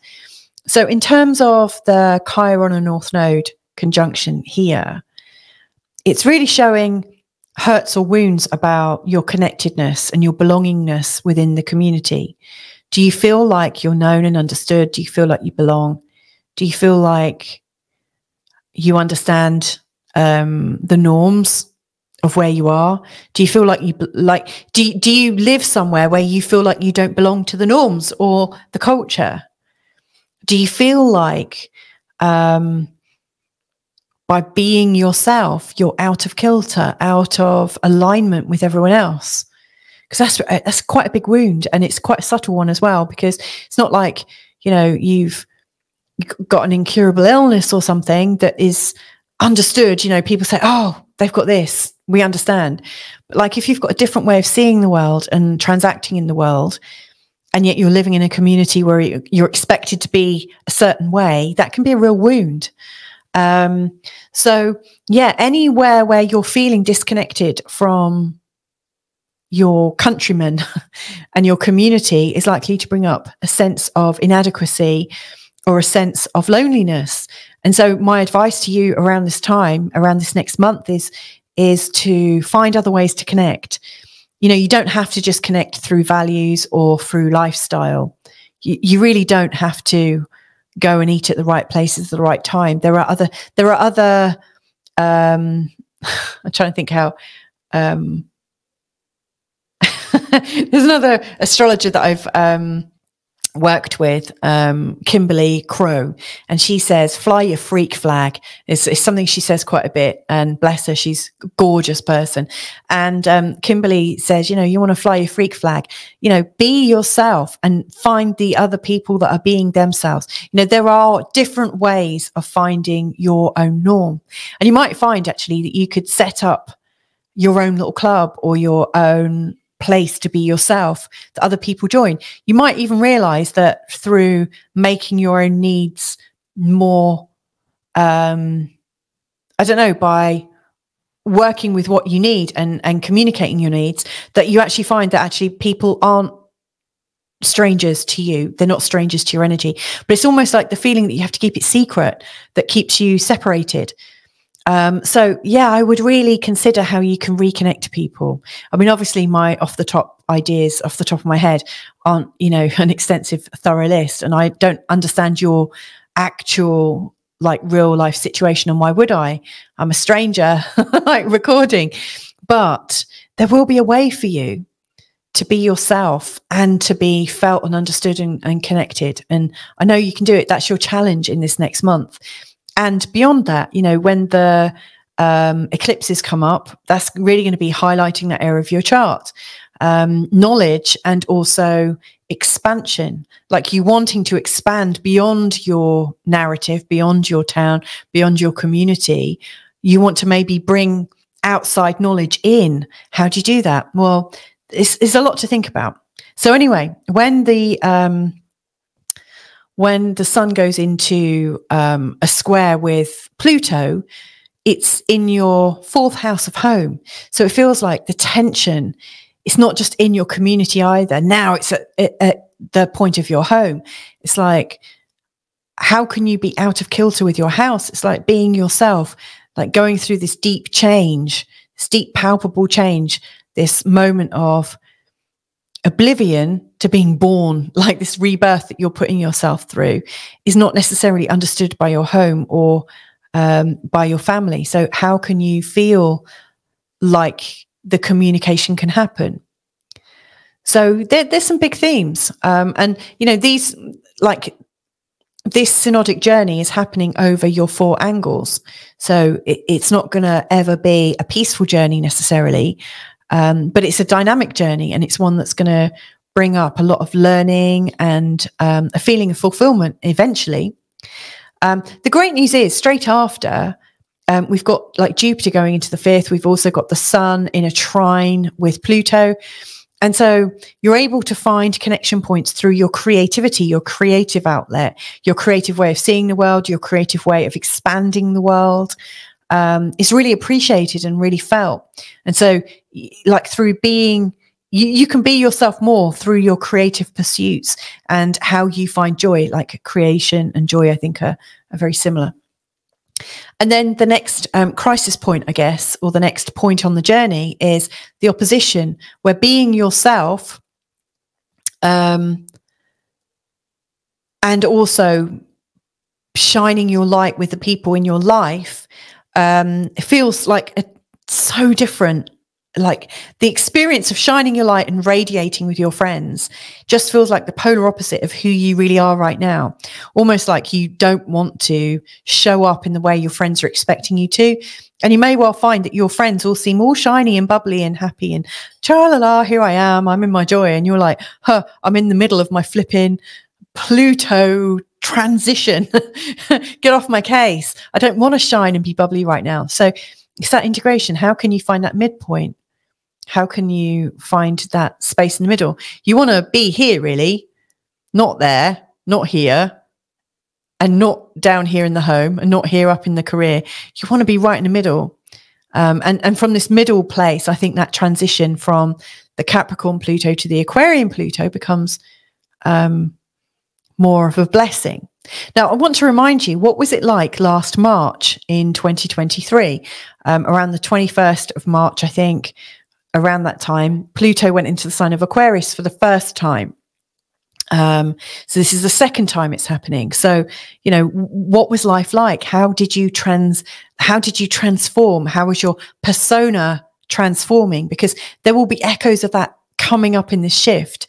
And, you know, this is, Pluto's going into the sign of Aquarius, but during this time, he's also going retrograde on the 2nd of May. And then on the 2nd of September, is actually going back into Capricorn. And then on the 12th of October, going direct. And then on the 20th of November, going back into Pluto for the 3rd and last time. So it's a bit of a forwards, backwards, backwards, forwards kind of dance. There's a lot of shifting going on. So how you decide you're going to be, like at the end of this month and say, oh yes, I'm really feeling this transition. You may well find that by November, you're still changing. Obviously, we're always changing, but there is another big shift to occur.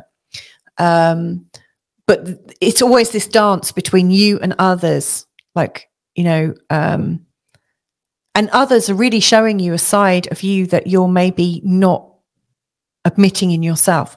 That's also a possibility. Anyway, as we get round to the 22nd of September, the trine is coming back up again, really supporting your movement forwards. It really feels like through understanding where you've come from, your history, the secrets of your family, through understanding the greater secrets of your parents' lives, your grandparents' lives. Maybe you're doing a bit of deep diving into your ancestry. It's giving you some answers. It's like the more you study the secrets of your family and the secrets of the people around you, the more you learn about yourself and realize that actually you're really okay. And then as you're coming back round to self, the last aspect is the square. And that is taking place right at the end of the 9th house, getting ready to go into the 10th house. This is really saying that the more free you are, the more of a challenge it's bringing up. But that freedom is necessary. It really is. It really is a necessity, in fact, to feel that sense of freedom. But in giving yourself that sense of freedom, it's bringing up the challenge of, yes, I know I need to be free. I'm going to give myself the freedom. I am going to follow what I really need to do. And yet I'm still feeling awkward about it because I've got my unconscious fears about being myself. And also I've got my very conscious fears of not being myself. So this is yeah, the challenge is still there around the 22nd of October. But so yeah, what I would say is consider the cost of not being yourself versus the cost. Oh, hang on. How did I say that? There is an unconscious cost of the fear of being yourself, and there's a conscious cost of really not being yourself. So it's, I guess, a battle between whether you want to unconsciously or consciously be yourself. Wow, that was a bit of a trick to get myself into. But anyway, that is the cycle as it's presenting, as I'm interpreting it. You're on a cycle of self, a cycle of self-transformation. And as such, it's such a personal experience. So anyway, there you go, Aquarius. I hope that was helpful to you. And I guess we'll probably be staying in touch because, you know, it's all about you guys at the moment. So lots and lots of love to you, and speak to you real soon. Bye for now. Pisces. So I am loving how colourful this rainbow is. I really am. And I'm really excited to explain it to you. So this is a cycle of transformation. The Pluto Cazimi is when Pluto and the Sun come together. Happens every 366 days. And this dot here represents the point at where this Cazimi is happening, right at the end of the sign of Capricorn. And the Sun keeps moving all the way around until she gets back to this point here, which is the journey that Pluto has made in a whole year from 29 degrees Capricorn to 1 degree 42 Aquarius. So, you know, Pluto moves here in a year, the Sun goes all the way around. And these bits here show the Sun in a square to Pluto, the Sun in a trine to Pluto, the Sun in an opposition to Pluto, another trine, and the final square. And it's a journey. It's a cyclical journey that we're always transforming on. Now, you've had, like, we all go through the Pluto Cazimi every year. And, you know, it's just observing the cycle of change. What's significant about it this year, which I wanted to really highlight, is it's the last one that's happening in the sign of Capricorn. You know, Pluto's been in the sign of Capricorn for 15 years. And then, you know, the next time this Cazimi happens will be the first one in Aquarius. And then the next 20 years, we're going to have them in Aquarius. So these cycles of transformation, at one level, we're coming to the end of an old story, and we are preparing ourselves for a new story of transformation. And that's why I wanted to share these stories with you. So let's see what this means to you in your chart. So where this is at, like, Pluto is in the 11th house. It has been for a long time, from your chart perspective, and it's really highlighted how you collaborate with other entities. Now, other entities sounds a little bit otherworldly, so let me explain that a little bit. You know, the 11th is a place I think of fun and friends. It's also a little bit of moral obligation. There's the 11th house shows us a global vision, a bigger picture, philanthropy, all these great big trust funds and charitable doodahs and this, that, and the other. It's all 11th house business, you know, people, organizations coming together for a collective goal, a collective vision. So it's a place where we co-create. And the 11th is also a place where we could co-create with the universe. So I also see the 11th house as a place that we practice the law of attraction in. You know, it's very much about what we're creating and where our creation point is. Are we happy to share what we want to bring in life? You know, are we trusting of other people getting involved, which I think are all really important to be able to fulfill and to create a much more compelling vision. So there's a lot about vision, a lot about friendships, in-laws, or actually stepchildren, you know, the kinds of other bits of family that come through our partners often show up in the 11th house, in particular stepchildren. So if that's your reality, if you've got stepchildren, they show up in the 11th house, and you have to collaborate a global vision or a vision of some sorts with them too. And so having Pluto going through this part of your chart may have caused some issues with them, or could have caused some very deep transformations. I mean, where Pluto goes, we deeply transform if we're allowed to. Sometimes that deep transformation might just be to acknowledge that, you know, you can't always transform together. You know, if people don't want to transform with you, then you have to learn to do the bits that you can do and not put the expectation on other people. You know, it's an interesting one, isn't it? Like the whole idea of free will, and giving each other the independence to be themselves. Not everyone is going to want to play the game of a vision, a collective vision.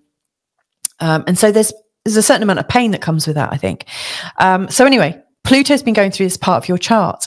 And so this new journey of transformation is completing on this cycle, completing on what have you learned through your friendships, through what you've created globally. Has you holding a global vision helped you or not? If you've been wanting to save the planet and save the environment and save your health and save people, if you've been trying to save people, you might find that that's also caused you problems, and that you're coming to the end of this. And not to say you don't care, but you might realize that actually you can't save anyone if you haven't saved yourself. And obviously when you're giving all that energy away in a way that's not received or appreciated, you may well find that you've eaten into your own energy levels. And of course, people with a very strong Pisces energy need to keep their energies high and protect them a little bit. So yeah, another, and I'm going to say a closing cycle of transformation about your relationship to the global vision. And then where it's moving into, and this can be seen as tricky. I won't lie to you. I definitely won't lie to you. I mean, wherever Pluto goes, he causes transformation. But the 12th house is your house, actually, Pisces. I mean, Pisces is the 12th sign of the zodiac. It's the one that is most related and most relatable to the 12th house. The 12th house is that place where we disappear, where we lose our identity, where we forget who we are, or we don't like who we are and we try and lose it. You know, all of those themes of Pisces, of letting go and communing and tuning in, the psychic awareness, the psychic skills, the intuition, all of that is all sort of Pisces, but also 12th house energy, as is like the death of your ego, the death of what you've been standing for. And by death, I don't mean a permanent death necessarily, but a dissolution of who you are. You know, you maybe dissolve an aspect of yourself so that you've got a really lovely clean slate to come back fresh and new, which actually is one of the purposes of Pluto. You know, Pluto, and if if this is of interest to you, I really recommend you listen to the first part of this video as well, where I really talk about the energy of Pluto and what he's doing here and how everything goes back to the earth to him. And he gives us a clean slate. Sometimes it's violent in how he does it. Sometimes it's not. And I think when we're consciously working with the energy of clearing who we are, creating a space, we then start to get that feeling of opportunity and possibility. That's what I stand for here at Feel Good Astrology, is that people feel that they have hope and space to be, you know, a fresher version of themselves. So yeah, Pluto going through your 12th is going to be interesting.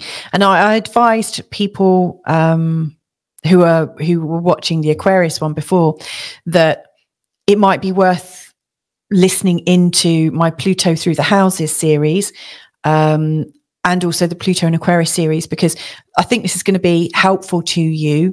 If you just go to my Pluto playlist, you can see it all there, and hopefully that will give you a little bit more specific information. But anyway, the journey that you are leaving is to do with your global vision, and the journey that you're arriving at next time this the sun comes round. But Pluto is edging this way already, is like letting go of those worldly concerns and letting go of that global vision, and actually coming into yourself, coming into that perfection of who you are, and the realization that you are an eternal being, and as such, You know, why do you want to define yourself with labels and things? You know, it's a dissolution for a while. And through that, you may well start to intuit and know who you are at a completely different level. Yeah, so big stuff for you guys. Anyway, this journey, the first quarter of it is where most of the action's taking place. And that's, you know, the sun making a square to Pluto, which takes place on the 21st of April. Now, I'm most excited about this because for you guys, you've also got Jupiter, one of your ruling planets, in a conjunction with Uranus in the 3rd house on the same day as this square. Now, this is great because this is opening up opportunities within your local environment, within all the people you know, to know and share and love and feel part of a collective. So, you know, as you're on this journey to let go of the global vision or let go of old friendships and let go of the worries and concerns of friendships and stepchildren and things like that, you know, there is the opportunity to really feel connection with people that really get you and that you can expand into. So you might find that you drop a global vision or you drop a internet wide vision that you've had. Like, you might find that you've been in all these powerful groups on Facebook and Telegram and this, that, and the other, but you don't actually know a bloody person because they're all a gazillion miles away. And then right on your doorstep, there's expanded, beautiful, and down-to-earth people that are crying out to meet someone like you that you can absolutely share this beautiful heart space with. And that's really where I see, you know, this happening. And this square here, it's coming up with the sun here in the 3rd and Pluto here in the 11th is just saying, dude, I don't need you global groups anymore. I don't need them. Why did I get fooled by them? Actually, what I really need is real human interaction, real people, real nature, real this, you know, and, you know, with the lockdowns and stuff, this would have really rocked you and really sent you into these groups. And there's nothing wrong with them. I mean, they kept me going, I have to say, but you know, the need to be with real people is strong, and it's coming up. You know, leading up to that, we've also got Chiron and the North Node in a conjunction in the 2nd house, which is likely to, you know, knock your confidence a little bit because it knocks everybody's confidence. But in the 2nd house, it's about how you value yourself. And so you might realize that, you know, during this time from now right through to the end of April, that actually your value is worth so much more in your local community with people you know, and people with people you don't yet know, but who will absolutely love you and need you to be part of their lives. So there's a very big piece here about valuing yourself in a new way, massive piece. And then the move here, taking you into the 22nd of May, life seems to get a lot more exciting and a lot more in flow. And there's this feeling of belonging and there's this feeling of being at home. So isn't it interesting? So maybe this journey of like giving up the collective and then coming back into yourself is really about you coming home. That's a thought. And then the next change on this journey around the 23rd of July is happening in the 6th house. Really changing the way you see how you do things. So it's in between the 6th and the 12th.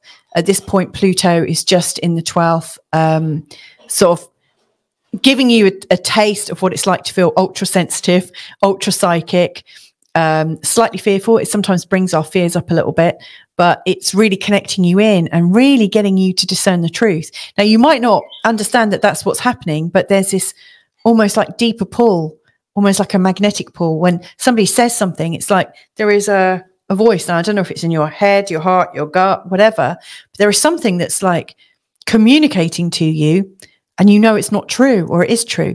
And you could gaslight yourself. You could totally think it's all made up and everything and completely confuse yourself. But it's really important at that time to really trust what's going on in your intuition and also trust what's going on in your real body. I would put more store on here, but obviously you have to live in your real body too. So the tension there I really see, and you can prepare for this actually, because, you know, leading up to this time in July, you want to make sure that your physical health and your mental health are as strong as possible so that they can't pull you apart.